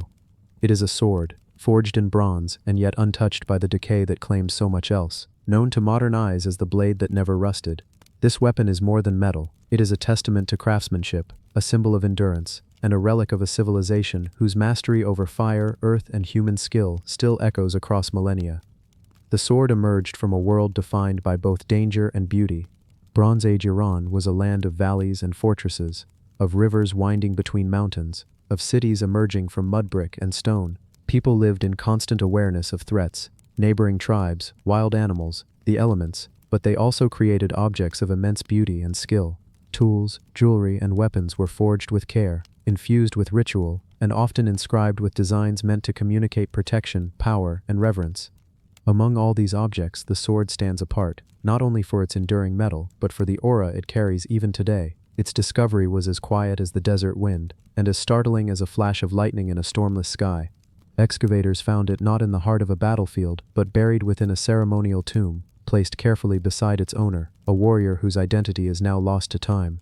The sword lay in pristine condition, its edges still sharp, its bronze gleaming faintly under centuries of dust and soil. Such preservation is rare. Bronze, after all, corrodes easily in the presence of moisture. Yet this blade seemed untouched by rust, untarnished by decay. Scholars have marveled at its resilience, calling it an object that defied time itself. The craftsmanship is exquisite. The hilt is wrapped with traces of leather, worn smooth by hands long vanished. The pommel, shaped to balance the weight of the weapon perfectly, bears small carvings, geometric patterns, and tiny spirals that seem to echo the constellations. The blade itself is inscribed with motifs, waves, stars, and abstract forms that suggest movement, energy, and life. It is as if the smith not only shaped the metal, but breathed into it a kind of rhythm, a pulse that endures to this day. Consider the hands that forged it. A master smith would have worked near a fire that glowed orange and blue, hammering bronze while chanting words of blessing and protection. Each strike shaped not only the blade but the destiny of its future wielder. In Bronze Age Iran, weapons were not merely tools of war, they were talismans, infused with ritual power and spiritual significance. The blade was believed to carry the essence of courage and honor, meant to protect its bearer not only from the enemies of flesh but also from the unseen forces of the world. It is easy to imagine a warrior grasping the sword, feeling its perfect weight, and raising it beneath the sun as a shield against both danger and fear. Perhaps the sword was used in battle, or perhaps it remained ceremonial, a symbol of authority and skill within the community. Either way, it became an extension of the human hand, an object through which skill, courage, and will were expressed. The fact that it survived so many centuries speaks to the care with which it was made, to the respect with which it was handled, and to a kind of destiny woven into the metal itself. The sword's journey through time has been silent but profound. Buried in earth, protected by tomb walls, it escaped plundering, war, and the corrosion that claimed so many other artifacts. When it was finally unearthed, it seemed not only preserved but alive. The bronze gleamed in the modern light as though catching the sun of the ancient plains, and the inscriptions seemed to hum with a quiet energy. Scholars who studied it noted the unusual combination of artistry and engineering. The blade is both elegant and devastatingly practical, designed for balance, speed, and durability. The legends surrounding swords in this region suggest more than mere martial utility. Weapons were often seen as extensions of the soul. A finely forged blade could carry the spirit of the warrior, the blessing of the smith, and even the favor of the gods. The inscriptions on this blade hint at such beliefs. The spirals and stars may represent divine guidance, a celestial map, or protection drawn from the cosmos itself. To hold it is to feel a connection to forces larger than oneself, to the mountains that watched over its creation, the rivers that carved the valleys, and the sun that beat down relentlessly as the smith labored over fire and bronze. Archaeologists describe the blade as a masterpiece, yet its presence is more than academic. There is an almost tangible aura of endurance and vigilance. Those who handle it speak of a strange sensation, a sense that the blade has seen centuries, battles and ceremonies unfold, and yet remains vigilant, ready, patient. Its surface carries the memory of hands long vanished, the energy of fire and hammer, the silence of tombs, and the watchfulness of the heavens above the Iranian highlands. Even today, the blade captivates all who see it. Museum visitors linger, tracing the lines with their eyes and imagining the hands that once wielded it. Scholars debate its origins, its intended use, and the exact nature of its inscriptions. Some speculate that the sword might have been ceremonial, reserved for the most important occasions. Others insist it was used in battle, and that its survival is a testament to the skill of its maker, its careful preservation, or perhaps even a kind of ancient ritual protection woven into its creation. The sword's myth grows in whispers. Stories circulate that those who dream of it see fires that never burn, armies that march endlessly without fatigue, and skies where stars spiral down to meet the earth. In these dreams, the blade shines, ever sharp, untouched by rust or decay. It is both weapon and talisman, practical tool and bridge to eternity. The Bronze Age hand that grasped it may have felt something of this, sensing in its weight not just the balance of metal and hand, but the balance of life and death, courage and fear, destiny and free will. Through the centuries, the landscape around the sword changed. Cities rose and fell, rivers shifted course, and empires vanished. Yet buried, hidden, or displayed in quiet halls, the sword remained constant. It witnessed the collapse of civilizations and the rise of new ones. It survived the storms of history, keeping intact the memory of the warrior, the smith, and the ritual that had given it purpose. It is said that to look upon it is to feel a kind of temporal dislocation, a pull between eras, as if the sword itself carries a fragment of every moment it has touched. The blade that never rusted is more than a weapon, it is a symbol. It represents human ingenuity and devotion, the bond between craft and spirit, and the endurance of what is made with care and purpose. It is a quiet reminder that even as civilizations pass, objects imbued with intention, skill, and ritual can transcend time. The sword endures, not just in bronze, but in the memory of all who have encountered it, in the stories it inspires, and in the subtle energy it carries from centuries long past. To hold it in imagination is to hold history itself. One can see the mountains of Iran, the furnaces where bronze was melted, the hammer striking, the sparks rising, the hands of a smith steady in concentration, the warrior lifting the finished blade in acknowledgement of its weight and promise. One can feel the silence of the tomb, the whispers of ancestors, the energy of eternity pressing lightly against the metal. And in that pressing, in that quiet endurance, the blade laughs softly at the passage of time, not in mockery, but in triumph, for it has endured. Sharp, strong, and unyielding, as if the centuries themselves had dared it to fail, and found that it would not. Even now, when displayed behind glass in a museum, the blade seems almost alive. Light flickers on its surface in patterns that echo the stars, and those who look too long often feel an odd disorientation, as though the metal carries a weight beyond its mass. Its patina is a map of history, each tiny imperfection a record of survival, each gleam a whisper from the hands that made it. The sword continues to tell its story, not through words, but through presence, endurance, and the quiet miracle of its very existence. The blade that never rusted is not merely an artifact, it is a bridge between the ancient and the modern, between mortality and the idea of eternity, between human endeavor and the forces of nature that shape all things. It invites the viewer to imagine, to reflect, and to feel the passage of centuries condensed into a single object of bronze, perfectly balanced, impossibly enduring, and profoundly alive. And as the sun sets over distant mountains, casting long shadows across the plains and valleys of Iran, the blade rests silently, holding within it the fires of its creation, the weight of human history, and the subtle promise of eternity. It has endured, it has survived, and in its quiet defiance of decay, it continues to speak across the millennia, a testament to what can last when skill, ritual, and intention converge into a single shining object. The figurine that walked through fire. On the rugged coastlines of ancient Lebanon, where the mountains descend sharply into the restless waters of the Mediterranean, fragments of the Bronze Age still lie hidden beneath layers of earth and stone. In this land, once home to seafaring traders, mountain dwellers, and cities built of limestone and cedar, an idol was found, small enough to rest in the palm of a hand, yet carrying the weight of ages. It is a figurine, shaped of bronze, surviving thousands of years as though it had endured flames, storms, and time itself. Scholars call it a Bronze Age idol, but to the people who made it, it was no mere object. It was a companion of rituals, a vessel for unseen powers, a figure that once gazed upon by firelight and handled in ceremony, seemed alive. The idol was discovered not in pristine halls or towering temples, but buried amid the ruins of a settlement that had known both prosperity and devastation. When it emerged from the soil, its surface was scarred and darkened, as though it had truly walked through fire.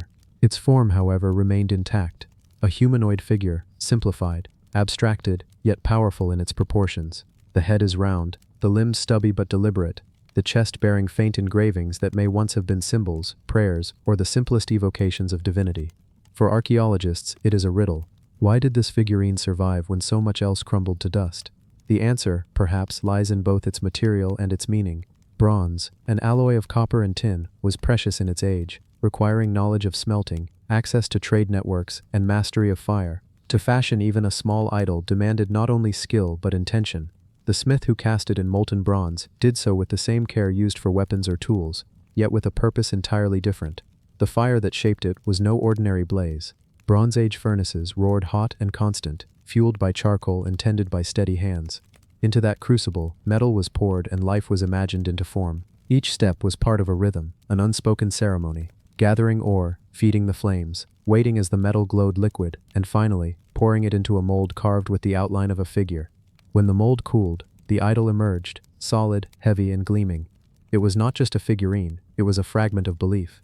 In the Bronze Age world of Lebanon, people lived close to both abundance and danger. The sea offered trade and sustenance, but storms could destroy ships in moments. Mountains provided wood and stone, yet landslides and earthquakes threatened villages. To navigate such a world, communities turned to gods and spirits, asking for favor, protection, and guidance. Idols like this were mediators between human lives and forces unseen, small but potent, their presence believed to link earth to heaven, mortals to immortals. Imagine a ritual where the idol was set near a flame. Priests or elders might have anointed it with oil, sprinkled it with wine, or wrapped it in cloth as offerings were made. Around it, people gathered in silence, eyes reflecting firelight, listening to chants that rose and fell with the wind. To them, the figurine was not inert metal, but alive with power. Its scars, its burnished sheen, its very weight in the hand, all these were reminders that the figurine was not only a symbol, but a vessel. The idol carries the memory of fire in its surface. Its bronze is darkened, its edges softened by time, yet it feels almost as though it has absorbed centuries of flame without being consumed. Some scholars believe it may indeed have passed through fires, not only during its creation but in rituals where objects were burned or in the destruction of the settlement where it was buried. Fires of war, accidental blazes, or deliberate offerings may all have licked its surface, yet it endured. To call it the figurine that walked through fire is not only poetic, it may well be true. What stories then are hidden in its form? Was it meant to represent a god of fertility, a guardian spirit, or a protector of households? Its abstract shape offers no definitive answer. Some suggest it was deliberately vague, an embodiment of divine essence without limiting features. Others believe it carried a specific identity, a localized deity whose name is now lost. Whatever its intended figure, it bore meaning for those who held it, meaning strong enough to place it carefully in ritual spaces and to preserve it through generations. The survival of the idol through centuries is itself a story. Empires rose and fell across Lebanon's shores. Phoenician traders sailed, Assyrian armies marched, Persian kings ruled, and Roman legions followed. Each wave of history left ruins, new layers upon the old. Yet beneath it all, this figurine lay waiting, quiet and resilient. When uncovered, it bore the same look it must have held when last touched by ancient hands, solemn, simple, and strangely eternal. Those who encounter it now often remark on its presence. Though small, it commands attention. Its silence is heavy, its scars luminous. The thought of its long passage through fire and earth makes it feel like a survivor, an object that has endured not only physical trials but the passage of civilizations. It has been described as more than a relic, more than art, it is a witness. To study it is to imagine the unseen. One can picture the workshop where it was made, with flames dancing against walls of stone. One can hear the steady beating of hammers, the chants of artisans, the careful pouring of metal into molds. One can see the settlement where it stood in ritual, placed near lamps of oil, its bronze gleaming as prayers filled the air, and one can envision the moment of destruction when fire swept through, devouring roofs, blackening walls, and leaving this idol scarred yet unbroken. The figurine whispers of human resilience too, for in its form is not only the endurance of metal, but the endurance of belief. Across ages, people have always sought meaning, always reached for symbols that could carry their hopes and fears. This idol is one such symbol, surviving where words and names have been lost. It carries the essence of devotion, the need to connect with what lies beyond sight. Now, behind glass in a quiet museum, the idol rests. Yet even in stillness, it holds fire within. Its surface shimmers faintly under light, as though recalling the flames that once danced around it. Those who gaze at it often linger, feeling not only curiosity but a sense of reverence. For in that small, scarred figurine is the story of humanity itself, its struggles, its faith, its enduring search for connection. The figurine that walked through fire stands as proof that objects can carry spirit.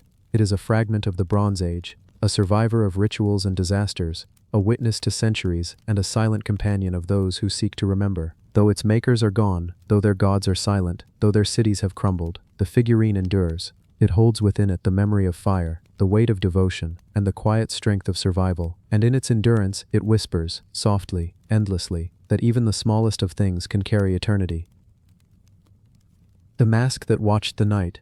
Beneath the wide skies of Mexico, where mountains rise like watchful sentinels and rivers coil through valleys, fragments of civilizations still whisper from the earth. In temples, caves, and tombs, the objects left behind by those who lived long ago carry stories that outlast stone walls and fading murals. Among these remnants is one of particular mystery, a mask, carved before written memory, crafted not only to be worn but to watch. It is called a pre-Columbian mask, its exact origins debated, its purpose elusive. It was shaped by skilled hands, polished smooth, and designed to carry both human likeness and something beyond human. Scholars who have studied it note its symmetry, its hollow eyes, its expression both serene and unreadable. What remains certain is this: when it was made, it was not fashioned as decoration. It was born of ritual, meant for ceremony, and meant to gaze into night. The mask's features are precise, yet softened by time. The brows arch gently, the cheekbones curve with strength, and the lips form the faintest suggestion of a smile, or perhaps a silence too deep for speech. Its eyes, wide and empty, invite speculation. To look into them is to feel both observed and ignored, as though the mask carries a consciousness that lingers without moving. Light plays across its surface in ways that shift its character. By day it appears calm, by firelight it grows haunting, and in the dim hours of night it seems to awaken, holding its own vigil. What did it watch for? To answer that is to enter the rituals of the people who made it. Pre-Columbian masks were not worn casually. They belonged to moments of transformation, moments when human faces gave way to divine presence. The act of placing a mask upon one's face was a threshold, a passage. Those who wore it ceased to be themselves. They became vessels of gods, spirits, or ancestors. In the flicker of torches, dancers entered the circle masked, and the boundary between mortal and divine dissolved. The mask that watched the night may have been such a vessel. Imagine it worn by a priest beneath the stars, the chants of the community rising into the air. The mask would catch the glow of flame, its hollow eyes turning toward the heavens. In that moment, the wearer no longer spoke as an individual, but as a mouthpiece for the sacred. The mask, in essence, was not only an object but a portal. Some scholars believe masks like this were placed upon the dead. In tombs, masks served as eternal faces, guiding spirits into the afterlife. If this mask was such, it may have gazed into darkness not during ritual dances, but during the endless night of the grave. Its unblinking eyes would have met silence, its stillness unbroken, as centuries of soil covered it. In this role it became both companion and protector, a watcher that never closed its eyes. The craftsmanship itself speaks volumes. To create such a mask required more than skill. The artisans of ancient Mexico worked with stone, wood, shell, and precious jade. They understood how to carve features that conveyed balance and power. Each line was deliberate, each angle chosen to echo the harmony they sought between the earthly and the celestial. This mask, regardless of material, embodies that vision. It is human enough to be familiar, but abstract enough to transcend. The mask carries within it the memory of nights long past, nights when fires burned in temple courtyards, nights when music of drums and flutes echoed across plazas, nights when the people raised their eyes to the stars, reading signs in constellations, seeking meaning in the slow turning of the heavens. Through it all, the mask was present, either upon a dancer's face, upon an altar, or upon the still body of one who had passed on. In every role it watched. Its endurance through time feels almost intentional. Fire may blacken wood, earth may crumble walls, yet the mask survived. Was it hidden for protection, buried in secrecy, or left as an offering? No one can say for certain, but its survival allows us to stand before it now, as though we too are caught within its gaze. Its silence is not empty, it is filled with echoes, filled with the breath of rituals long gone. One cannot help but wonder what those who wore it felt. Did the mask grow heavy upon their faces, its weight pressing them into a role they could not abandon until the ceremony ended? Did they feel the presence of the god they embodied? Did the hollow eyes blur their vision, forcing them to look inward, even as others looked outward at them? To wear such a mask was not only to disguise oneself but to vanish into another being entirely. The mask also holds memory of fear. Rituals were not always gentle. Some masks presided over offerings, even sacrifices. To those who looked upon it, the mask was not a face but a sign of something greater, something demanding. In this way it was both revered and feared. It embodied power, the kind of power that could bless or destroy, depending on how it was addressed. When archaeologists uncovered it, they spoke of its expression as both calm and disquieting. To them it was as though the mask had waited. For centuries it lay in darkness, and yet when unearthed, its features seemed unchanged, its presence unbroken. To lift it from the soil was to awaken something that had never truly slept. Today the mask rests within a museum, placed upon a stand, lit softly so its features emerge against shadows. Visitors approach it quietly, lowering their voices without realizing why. They sense perhaps that the mask is not simply an artifact. It is a witness, a guardian, a presence that does not vanish even when explained. Its hollow eyes still seem to see, and those who look too long sometimes feel seen in return. The mask that watched the night is a reminder that objects can carry memory. It has no words, no inscriptions, no clear history, yet it tells a story deeper than text. It speaks of humanity's need to connect with forces beyond themselves. It whispers of rituals under stars, of dancers who became gods, of the stillness of tombs. It carries within its silence the echoes of drums, the flicker of torches, the breath of chants. It has walked through centuries without moving. It has watched through darkness without closing its eyes. It has waited without haste, and now, in our time, it continues to watch, not only the night but us as well. For when you stand before the mask, you do not only study it, you enter its gaze, and in that gaze, there is something endless, something that belongs not to one age or one people, but to all who have ever sought to understand the mysteries of the night. The mask that watched the night remains, unblinking, unbroken, eternal. The statue that wept in silence. They found it by chance. That is often how the most unsettling things are revealed. A farmer's plow cut deeper than it should, and the earth did not answer with stone or root, but with a metallic echo that did not belong in soil. The sound was sharp and hollow, the kind that made the ox shy and the farmer pause. When he scraped away the earth with his hands, he expected a lost tool, perhaps a buried cauldron from some forgotten century, but what rose instead was a face of bronze. It stared at him with eyes that had never been meant to blink. The features were long, sharp, yet strangely mournful. The patina of centuries had darkened the skin to a greenish hue, but beneath the stains of time there was still something unnervingly alive in its gaze. And though the farmer swore later that he was alone in the field, he remembered the air shift as if something ancient had just exhaled. What he uncovered was not just a face, but a statue, taller than a man, heavy with the weight of ages, and silent in its stance. Its arms were bent in gestures that seemed both ritual and refusal. Its lips were slightly parted, as though it had once spoken and had never finished the sentence, and beneath the soil-stained bronze, thin streaks of discoloration trailed from the hollowed eyes down across its cheeks. It looked as though the statue had been weeping, and thus it earned its name, the statue that wept in silence. The statue was carried, slowly, unwillingly, into light. Scholars gathered around it in awe. It was Etruscan, they said, older than Rome. A remnant of a people whose language still mutters through fragments, half deciphered and half lost.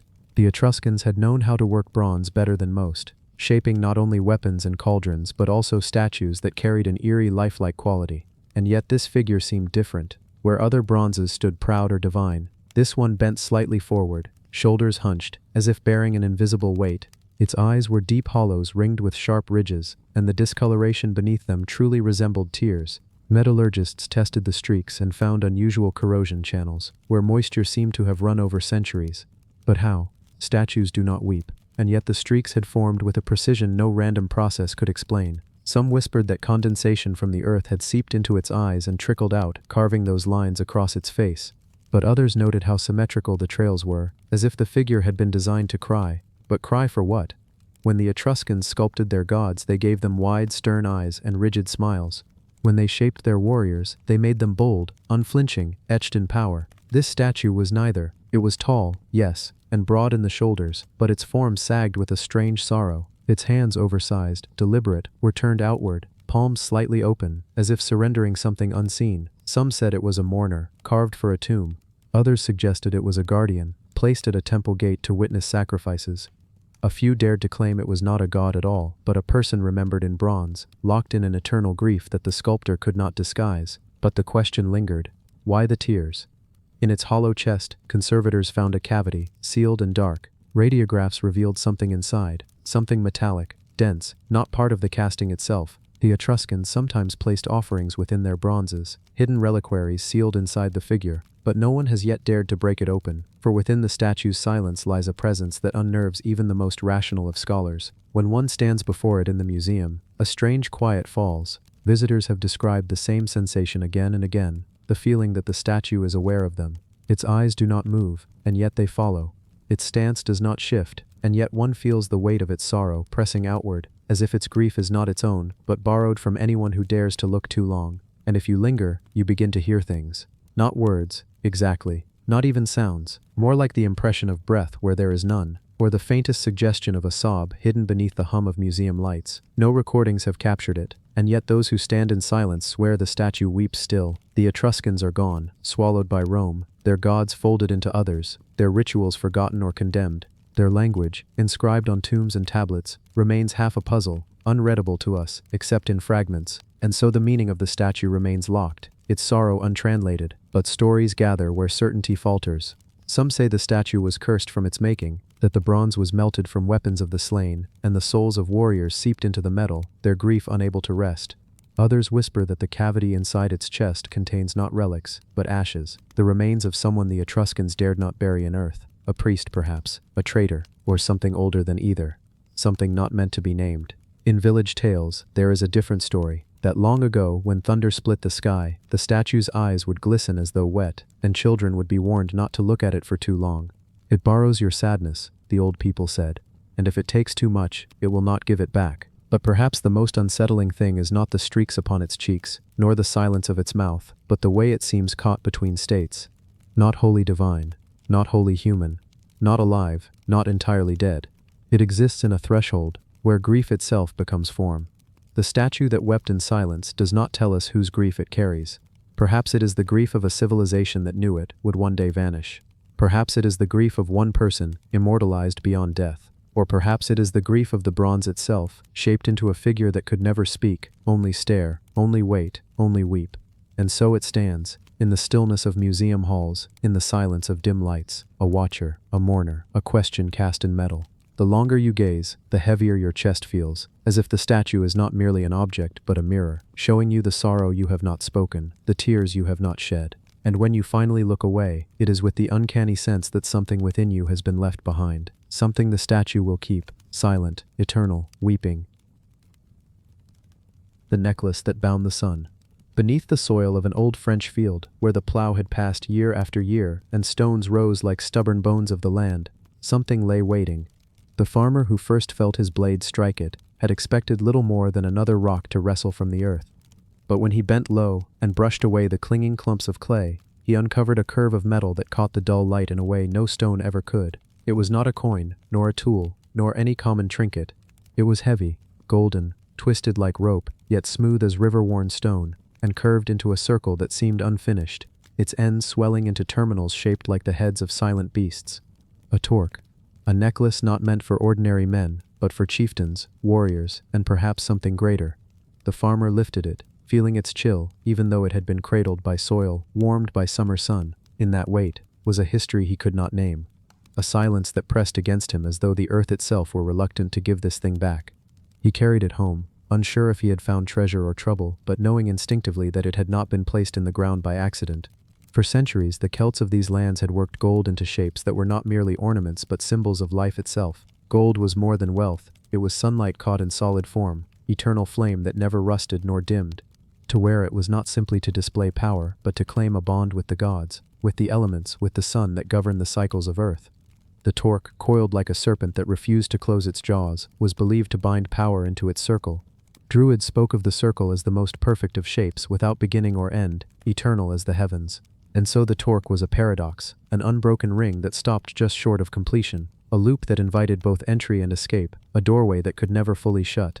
The farmer's discovery was not the first. Across France, in burial mounds long collapsed into the earth, in rivers dredged for sand, in fields unearthed by spade, torques had been found, each with their own strange aura, their own mysteries. Some were plain, hammered from a single rod of gold, others twisted into intricate knots, decorated with beasts and gods, their terminals swelling into spheres that glimmered like miniature suns. But the torque that now rested on the farmer's table was unlike most. It was large, too large for a neck of ordinary proportion. Its curve suggested not merely adornment, but burden, something meant to weigh, to remind, to press down with sacred significance.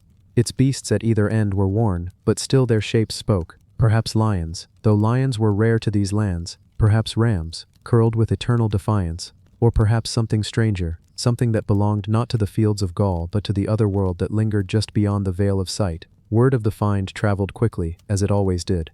Scholars came, their eyes glinting not unlike the gold itself. They measured, weighed, compared. They spoke of Latin culture, of craftsmanship that bloomed in the Iron Age, of warriors who went into battle not with helmets of steel, but with golden rings encircling their necks, gleaming like miniature suns against the chaos of war.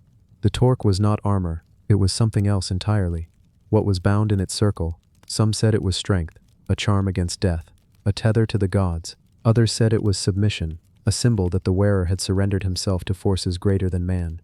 Yet others whispered that it was not for the living at all, but for the dead, for chieftains buried with torques around their throats, gold weighing them down so that even in death the sun would not abandon them.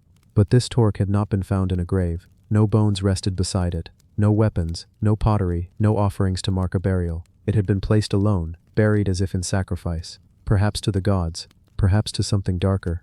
The Celts were known to throw treasures into rivers, into lakes, into bogs, not discarded, but offered, to the earth, to the water, to the unseen spirits who demanded more than words.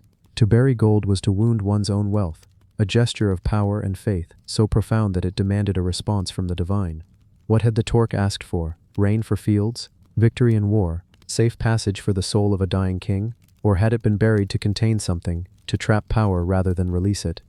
The torque gleamed in the dim farmhouse, its glow refusing to die even when the lamps were extinguished. It caught fire from the smallest spark, and even in shadow seemed to hum with a presence. The farmer's children would not sit near it, his animals shied when he carried it past. He began to wonder if he had not pulled a root too deep, a root that bound the living to the dead, and yet he could not let it go.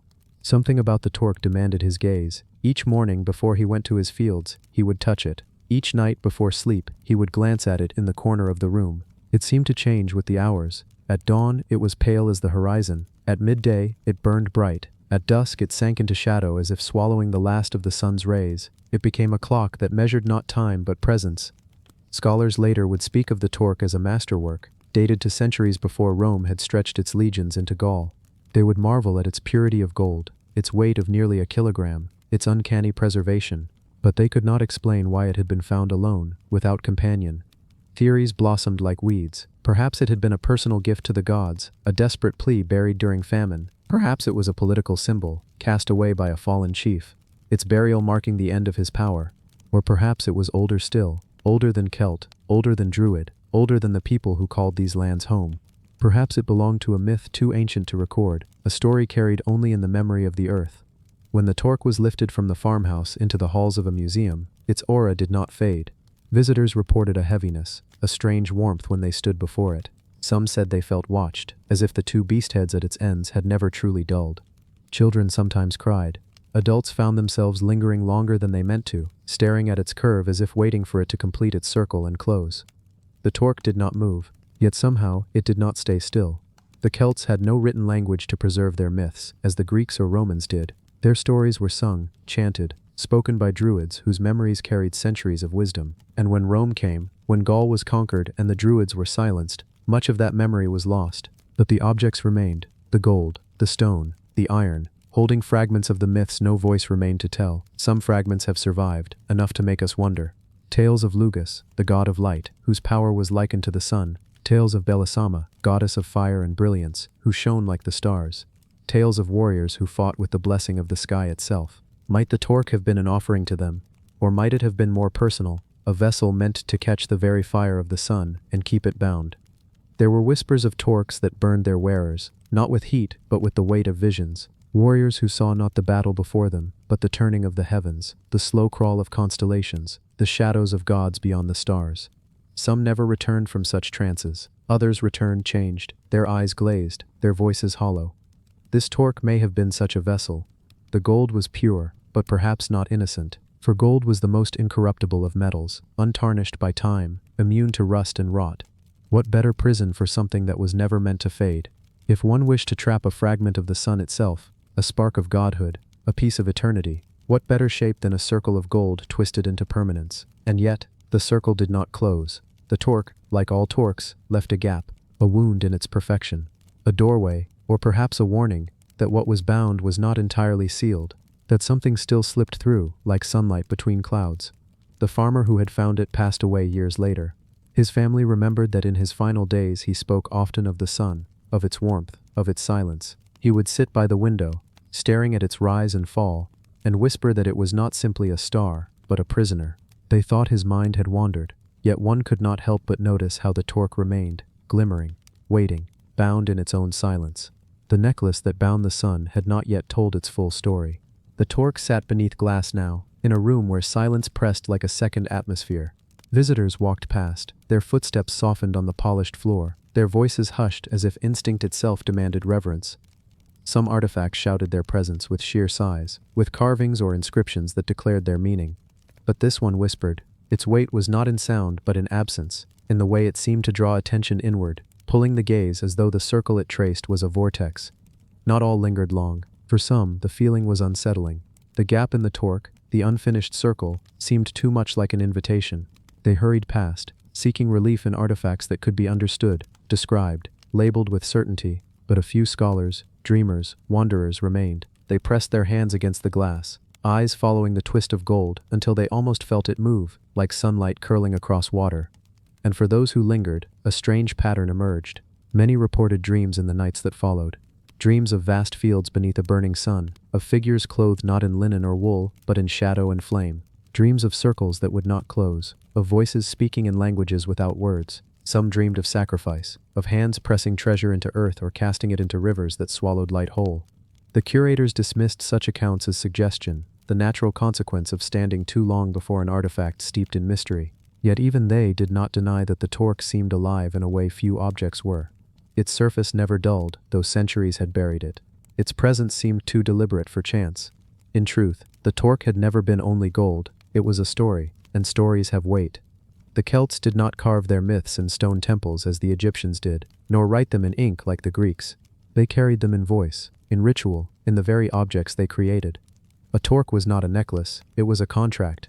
To wear one was to bind oneself to something greater than the body, whether to tribe, to God, or to eternity. The gold may have been hammered by human hands, but the meaning had been hammered by generations of belief. Who had first worn this torque? We cannot know their name, but we can imagine.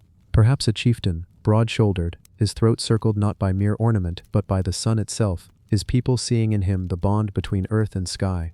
Perhaps a druid, cloaked in white, placing it upon his neck before stepping into sacred groves, his breath joining the smoke of offerings. Perhaps a queen, her hair braided with bronze, her voice carrying command as clear as the gold around her. The torque was heavy, yes, too heavy for comfort, but that weight was the point. Power was never meant to be light. When battle came, as it always did, warriors sometimes went into the fray naked, but for their torques, their bodies painted, their gold gleaming. To the Romans who saw them, this was barbarity, arrogance, madness. But to the Celts it was purity. To wear the torque in battle was to become fire, to become sun, to blind the enemy with brilliance. The gold caught light and threw it back like lightning. Yet for all its associations with war, the torque was not only a symbol of violence. It appeared in rituals of fertility, in feasts, in treaties sealed by gifts of gold. It was both ornament and oath. Its silence spoke louder than words could. Perhaps that silence is why the torque still lingers in our imagination. There is something unsettling about an object so perfect, so complete, that refuses to close its own circle. Why the gap? Why the opening? The Celts could have joined the ends, sealed them, made a ring unbroken. But they did not. The opening was deliberate. Some say it was practical, to allow the wearer to fit it over their neck. But practicality rarely dictates sacred design. Others suggest it was symbolic, that perfection must always leave space for the divine, that no human circle could ever be truly whole. The gap was not flaw but threshold, a liminal place where power entered and left, where the wearer's breath, the life within, completed the circle each moment they lived. The farmer who unearthed it could not have known any of this, yet he felt it in his bones. When he touched the gold, he did not feel wealth, but burden. When he saw the beasts at its ends, he did not see decoration, but guardians. When he buried it again each night beneath a cloth, he did not do so for protection of the gold, but for protection of himself. The torque has always demanded caretakers. In the centuries before Rome, torques were cast into rivers, some into the Thames, where they still emerge like serpents of gold from mud, some into the Seine, shimmering beneath currents that seemed to guard them still. Why throw treasure away? Because not all treasure was meant to be kept. Some wealth was too heavy for human hands. Perhaps that is why this torque lay in earth so long. Not lost, not abandoned, but placed. The ground itself became its guardian, its silence more eloquent than any priest. And yet, it rose again. Why now? Why here? Why this farmer? This field? This moment in history? Was it chance? Or was it part of the cycle? The circle that closes and opens again, forever unfinished, forever demanding return. The Celts believed the sun itself was a circle that bound the world. Each dawn was a torque around the horizon, each dusk its release. To bind the sun was impossible, and yet here was gold, twisted into a shape that seemed to try. To wear it was to claim that the fire of the sky could be brought close, that eternity could rest against flesh. The torque whispers still, though no voice speaks. Its silence asks questions we cannot answer, only echo. What power is bound in circles we refuse to close? What stories remain when the storytellers are gone? What sun have we carried, and what suns will we bury? In the museum, the lights dim each evening. Shadows gather. The last visitors leave. The halls fall into silence deeper than silence. And yet, in that silence, something lingers. A glimmer. A weight. A circle, almost whole. The necklace that bound the sun waits. It has always waited. It always will. The stone that sang to the moon. Beneath the humid canopy of Guatemala's ancient forests, where vines twist themselves endlessly around the thick trunks of ceiba trees, and the air clings heavy with the scent of earth after rain, there lies a place that few feet tread anymore. It is a place where stone holds whispers, where moss has claimed carvings meant for the eyes of gods, and where silence is not empty but alive with echoes of voices that once chanted beneath the gaze of the moon. Here, half buried in soil and roots, a stone waits. Not a statue, not a stele, not a temple wall. It is smaller, almost unassuming compared to the grandeur of nearby pyramids, yet etched with lines so precise, so deliberate, that even after centuries of weathering, the shapes remain clear. A carving of the moon, captured in its many faces, framed by patterns that seem less like art and more like music laid down in stone. The locals, long before scholars stumbled upon it, had their own quiet name for it, the stone that sang to the moon. Legends told in nearby villages do not speak of it as mere rock. They speak of it as an earthen heart, pulsing with the rhythm of night, able to catch the glow of the moonlight in such a way that it seemed to hum faintly when the air was still. Elders said if you listened with patience, with the kind of stillness the jungle demands, you could hear it, tones that were not quite human, not quite natural, but something between the two. A resonance, they would say, the voice of the stone answering the silver face above. Whether this sound was imagined, carried by wind, or by insects, or whether something more unexplainable stirred within those carved lines, was never agreed upon. But the story endured, and it is from such stories that we begin to wonder, why carve the moon into stone at all? Why mark its waxing and waning with such reverence? And why in this tucked-away place, far from the towering pyramids and great ceremonial plazas where the Maya gathered in throngs? The moon, for the Maya, was no small symbol. It was a goddess, a keeper of cycles, a mirror of time itself. Just as the sun marked the days, the moon measured the nights, guiding planting, harvest, fertility, and even fate. Every shift in its phase carried meaning. To carve its likeness was not merely decoration, but devotion, a way of tying human life to celestial rhythm. Yet this particular carving does more than depict. Its patterns spiral outward, almost as though echoing sound waves, suggesting movement, song, vibration. Some archaeologists, peering closely at photographs taken under raking light, have suggested the lines may even have been designed to carry acoustics, to make a low hum when the wind pressed just right across its surface.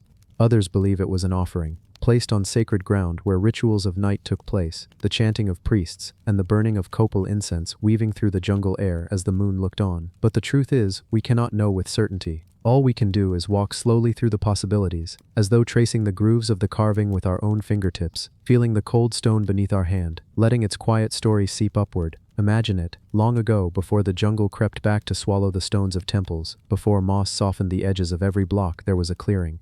Fires burned low, casting flickering orange that mingled with the pale blue of moonlight. The air filled with chanting, low and steady, voices rising and falling like waves against the shore.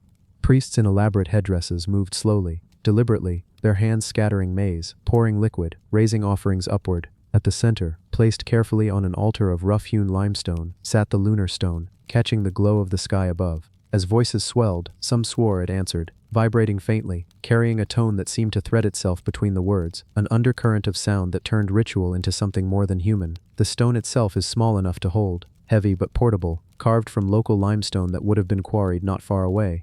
Its edges suggest it was shaped with purpose, not broken from larger rock by accident. The design is deliberate, spiraling in ways that both depict and suggest, as though meant to be both image and experience.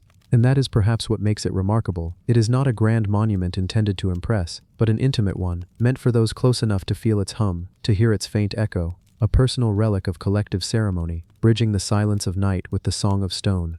If one lingers with it, questions multiply. Was it always meant to remain here, hidden and rooted over by jungle, or was it once carried between sites, a sacred object brought from place to place like a portable altar? Was it placed intentionally in this resting spot, an offering to the underworld within the earth itself? Some suggest it may have marked a cave entrance now lost, for caves to the Maya were mouths of the earth, doorways to gods and ancestors. To carve the moon into stone and set it by such an opening would be to unite sky and underworld, above and below, the eternal cycle that binds them. There is also the matter of sound. Visitors who sit quietly near it still report odd sensations. Some say they hear it, a low vibration when the night air is calm, a tone that wavers just at the edge of perception. Others believe it is the jungle itself, the chorus of insects, frogs, and wind and leaves, creating a natural symphony that our minds interpret as song. But the overlap is enough that stories persist, growing in whispers. The stone sings, softly, to those who wait. And whether real or imagined, the experience ties us back to those who once knelt before it, listening as though the gods themselves spoke through carved limestone. It is easy to forget that for the Maya, sound was sacred. They built instruments not merely for music but for ritual. Drums that echoed thunder, flutes carved from bone that cried like birds. They understood resonance, the way sound could travel, shape emotion, stir the spirit. In temples, they engineered acoustics so that a single clap could ripple like a serpent's hiss across stone. To think they may have tried to bind such resonance into a smaller, more intimate form, into a carved stone that sang under the moon, feels less like speculation and more like an extension of what we already know. And so, when we lean close to the stone today, when we place our hand upon its cool surface and imagine the sound, we step into a continuity. Our heartbeat, the pulse of the earth beneath us, the glow of the moon above, it all flows into the same cycle the Maya knew. The carving becomes less artifact and more reminder, not of what has been lost, but of what still endures. The night lingers long in these forests. Stars filter faintly through breaks in the canopy, while shadows stretch in endless patterns across the ground.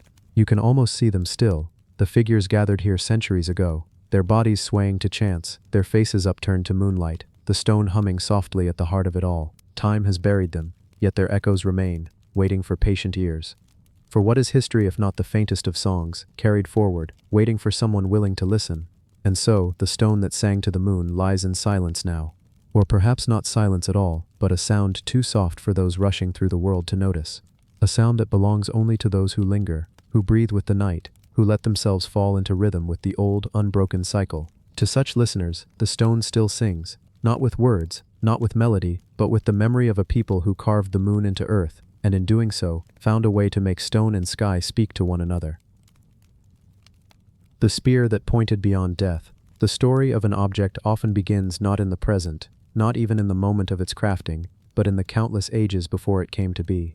In the whisper of mountains, in the shimmer of rivers, and in the hands of the people who dreamed it into existence. In the rolling lands of what is now Bulgaria, there was once a weapon that bore no name in the tongues of today, yet which the ancients believed pointed not merely toward the enemy, but beyond life itself, into the mystery of death and whatever lay behind it. This was the Thracian iron spearhead, an object at once practical and profoundly symbolic, one that carried both the weight of blood and the weight of eternity. The land of the Thracians was a tapestry of forested hills, fertile valleys, and windswept plains. Here the Danube traced its silver line northward, and mountain ranges like sentinels marked the horizon. The Thracians were not a single people, but many tribes bound by language and belief, renowned to the Greeks, the Persians, and later the Romans as fierce warriors, yet also as singers, priests, and dreamers who lived in closeness with the mysteries of the natural world. For them, the spear was not only a weapon, it was a key, a marker of authority, a bridge between the mortal and divine. Iron, in their time, was both miracle and menace. The bronze that had long defined earlier ages was beautiful and workable, but iron promised strength beyond what bronze could hold, harder, sharper, more enduring. Iron seemed to the Thracians like a gift from the deep earth itself, perhaps wrested from the underworld, glowing red in the forge as if drawn straight from the fires beneath creation. To fashion iron into the shape of a spearhead was to draw together the hidden essence of the earth and the destiny of humankind. Imagine the making of such a spearhead. Deep in the forest, charcoal burners piled wood, controlled its smoldering until it became the fuel of furnaces. Ore was mined from the earth. Dark stones streaked with metal veins, carried to the smith's workshop. The ore was fed into a bloomery, the fire roaring, bellows pumping, sparks rising like stars. The bloom of iron was drawn out, hammered while still glowing, folded, struck again, until the smith's will overcame the stubbornness of raw metal. The spearhead was given form, leaf-shaped, sharp, designed to pierce armor and flesh, but also symmetrical, deliberate, a thing of balance and elegance. Into it the smith might inscribe subtle marks, symbols only his tribe would know, perhaps signs of protection, or of offering, or the emblem of a lineage. But once the weapon was complete, it ceased to belong only to the smith. It entered into the life of the warrior. To hold the spear was to hold the promise of power, of hunting, of battle, of defense against enemies and wild beasts. Yet among the Thracians a spear was more than a soldier's tool. It was sacred. The warrior was not thought of merely as a man fighting for himself, but as one serving his tribe, his ancestors, and even the gods who guided his path. The spearhead thus carried invisible weight. In Thracian belief, death was not an ending, but a transition. The spear might strike an enemy down, but in doing so, it opened a passage between worlds. Some tribes believed that those who died with weapons in hand traveled more swiftly to the afterlife. Others imagined that the spear, planted upright in the earth, became a marker, a signal fire to the spirits beyond, that another warrior had joined their company. To plant a spear in the soil of a burial mound was to declare that this was no ordinary death, but the passage of one chosen to walk with ancestors and gods. Archaeologists in Bulgaria have uncovered many burial sites of Thracian chieftains and nobles, their mounds rising like quiet hills over the landscape. Within these tombs, alongside gold ornaments, horse trappings, and vessels of silver, iron spearheads have been found, carefully placed near the body or arranged in patterns across the chamber. These were not placed randomly, they were intentional, as if the dead would require their spears in the realm beyond, or as if the spears themselves could guard the silence of the tomb. The particular spearhead we speak of, though, was unlike the rest. It was heavier, larger, designed not for mere skirmish, but for ritual as much as for war. Its surface carried the faintest of etchings, spirals and lines worn by centuries, but still discernible in the right light. Scholars who studied it debated whether these marks were purely decorative or symbolic, perhaps linked to the Thracian cult of Sabazios, the sky-rider god, or to Bendis, the goddess of the moon and hunt. To the Thracians, gods and weapons often intertwined. A spear could be the thunderbolt of a deity, cast into mortal hands for a season. Legends whispered of warriors who carried such spears into battle, not as ordinary men, but as vessels of divine will. Greek chroniclers sometimes described the Thracians as wild, reckless, fighting with a fury that bordered on madness. But to the Thracians themselves, this frenzy was not madness, it was inspiration.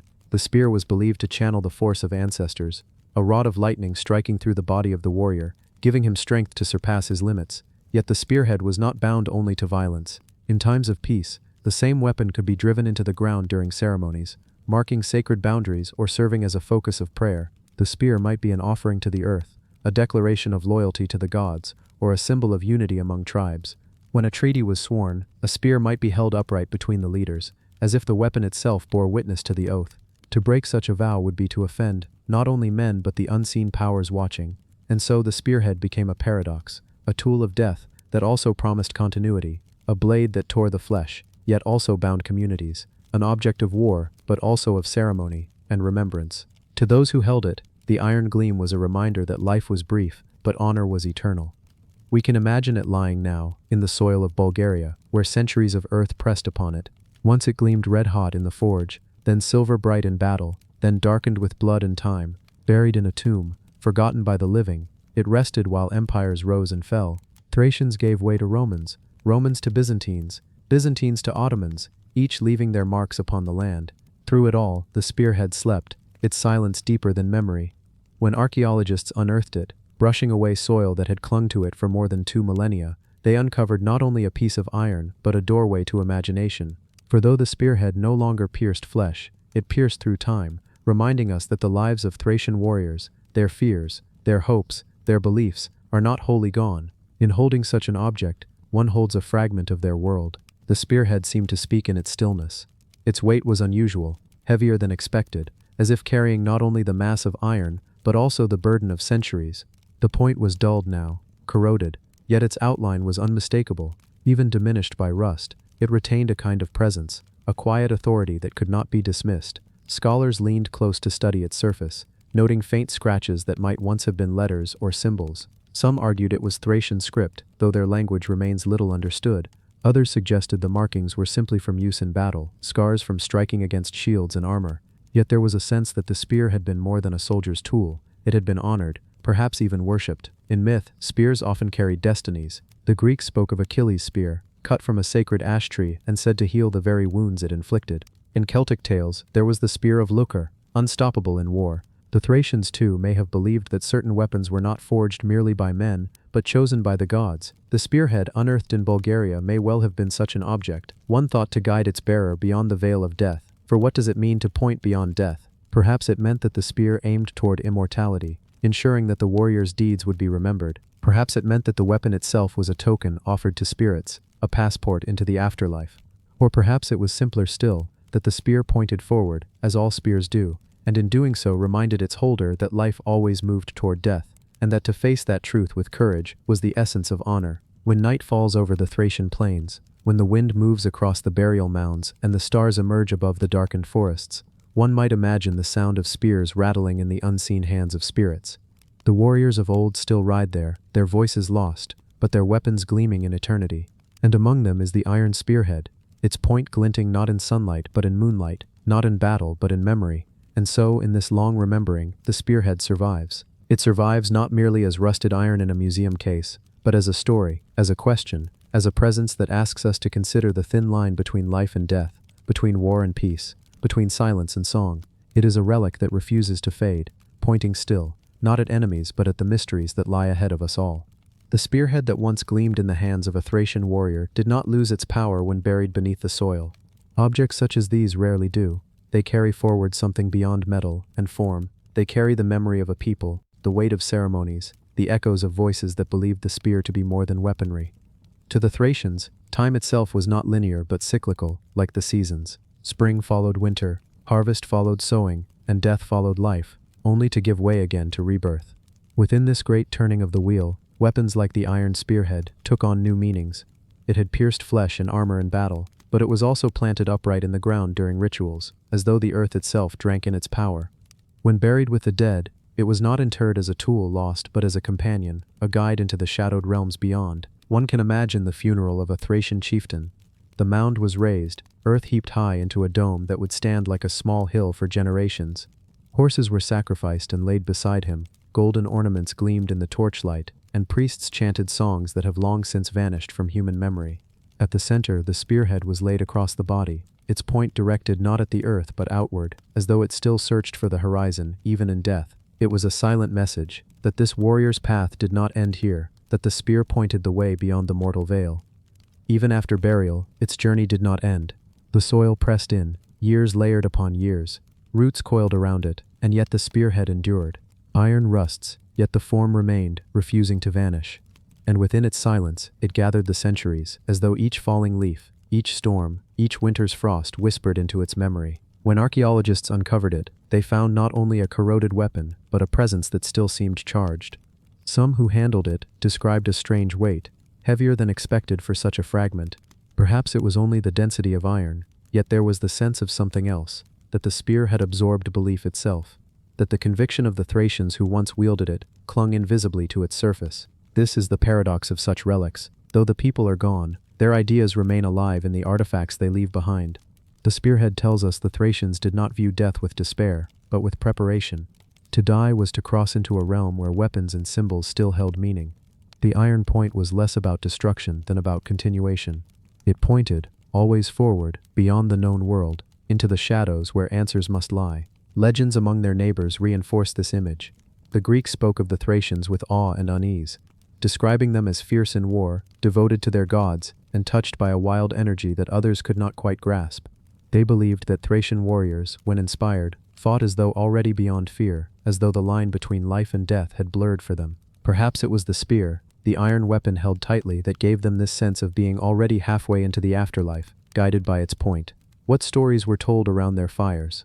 Perhaps they whispered of a great warrior whose spear never missed its mark, who in death ascended to the stars, his weapon transformed into a streak of light across the heavens. Perhaps they believed that when thunder rolled in the mountains, it was the clash of divine spears, echoing the weapons wielded by their ancestors. To them, the iron spearhead was not mute. It sang in silence, its song carried by thunder, by the wind across the plains, by the sharp cry of a hawk overhead. As centuries passed, the spearhead lay in darkness, yet its meaning only deepened. Thrace became a crossroads of empire. Persian armies marched across it. Greek colonies dotted its shores. Macedonian kings and later Roman legions all claimed dominion. But the Thracian spirit lingered in the earth, in the hills and rivers, and in objects like the spearhead, which remembered long after written chronicles faded. For the Romans who conquered the region, Thracian warriors were prized as gladiators and soldiers. They carried spears still, though forged in Roman fashion, and yet echoes of the old beliefs endured.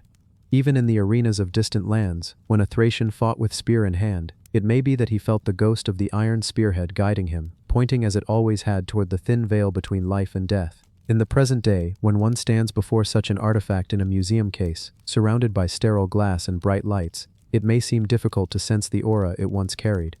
Yet if one looks closely, if one lets imagination move past the rust and broken edges, the presence begins to return.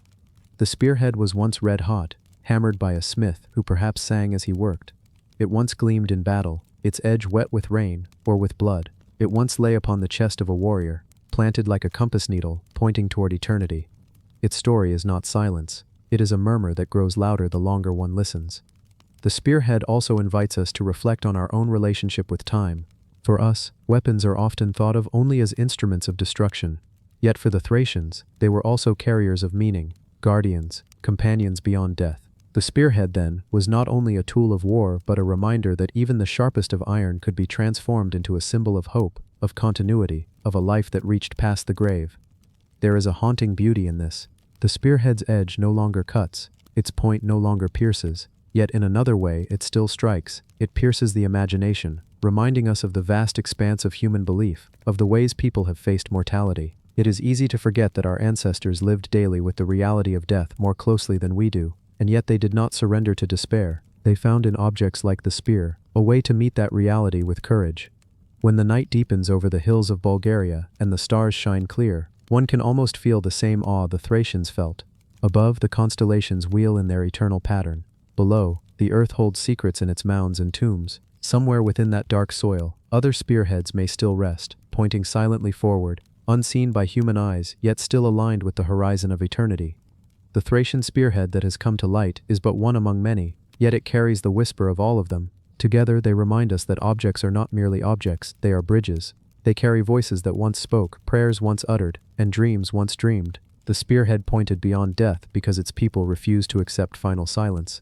They chose instead to carry their courage, their honor, and their hope for life beyond, into the next world. And so, even now, long after the Thracians themselves have vanished from history, the spearhead points still. It points not at enemies, not at prey, but into mystery. It draws the imagination forward, urging us to consider the questions our ancestors asked. What lies beyond life's last horizon, and how should we prepare to meet it? In this way, the spearhead has never ceased its work. It remains, enduring, an arrow of iron fixed forever toward the unknown. And that brings us to the end of today's journey into unearthed secrets. If you enjoyed it, please subscribe, give this video a like, and let us know in the comments where you're watching from and what time it is there. Thank you for being here. Until next time, keep wondering about the secrets the past still holds.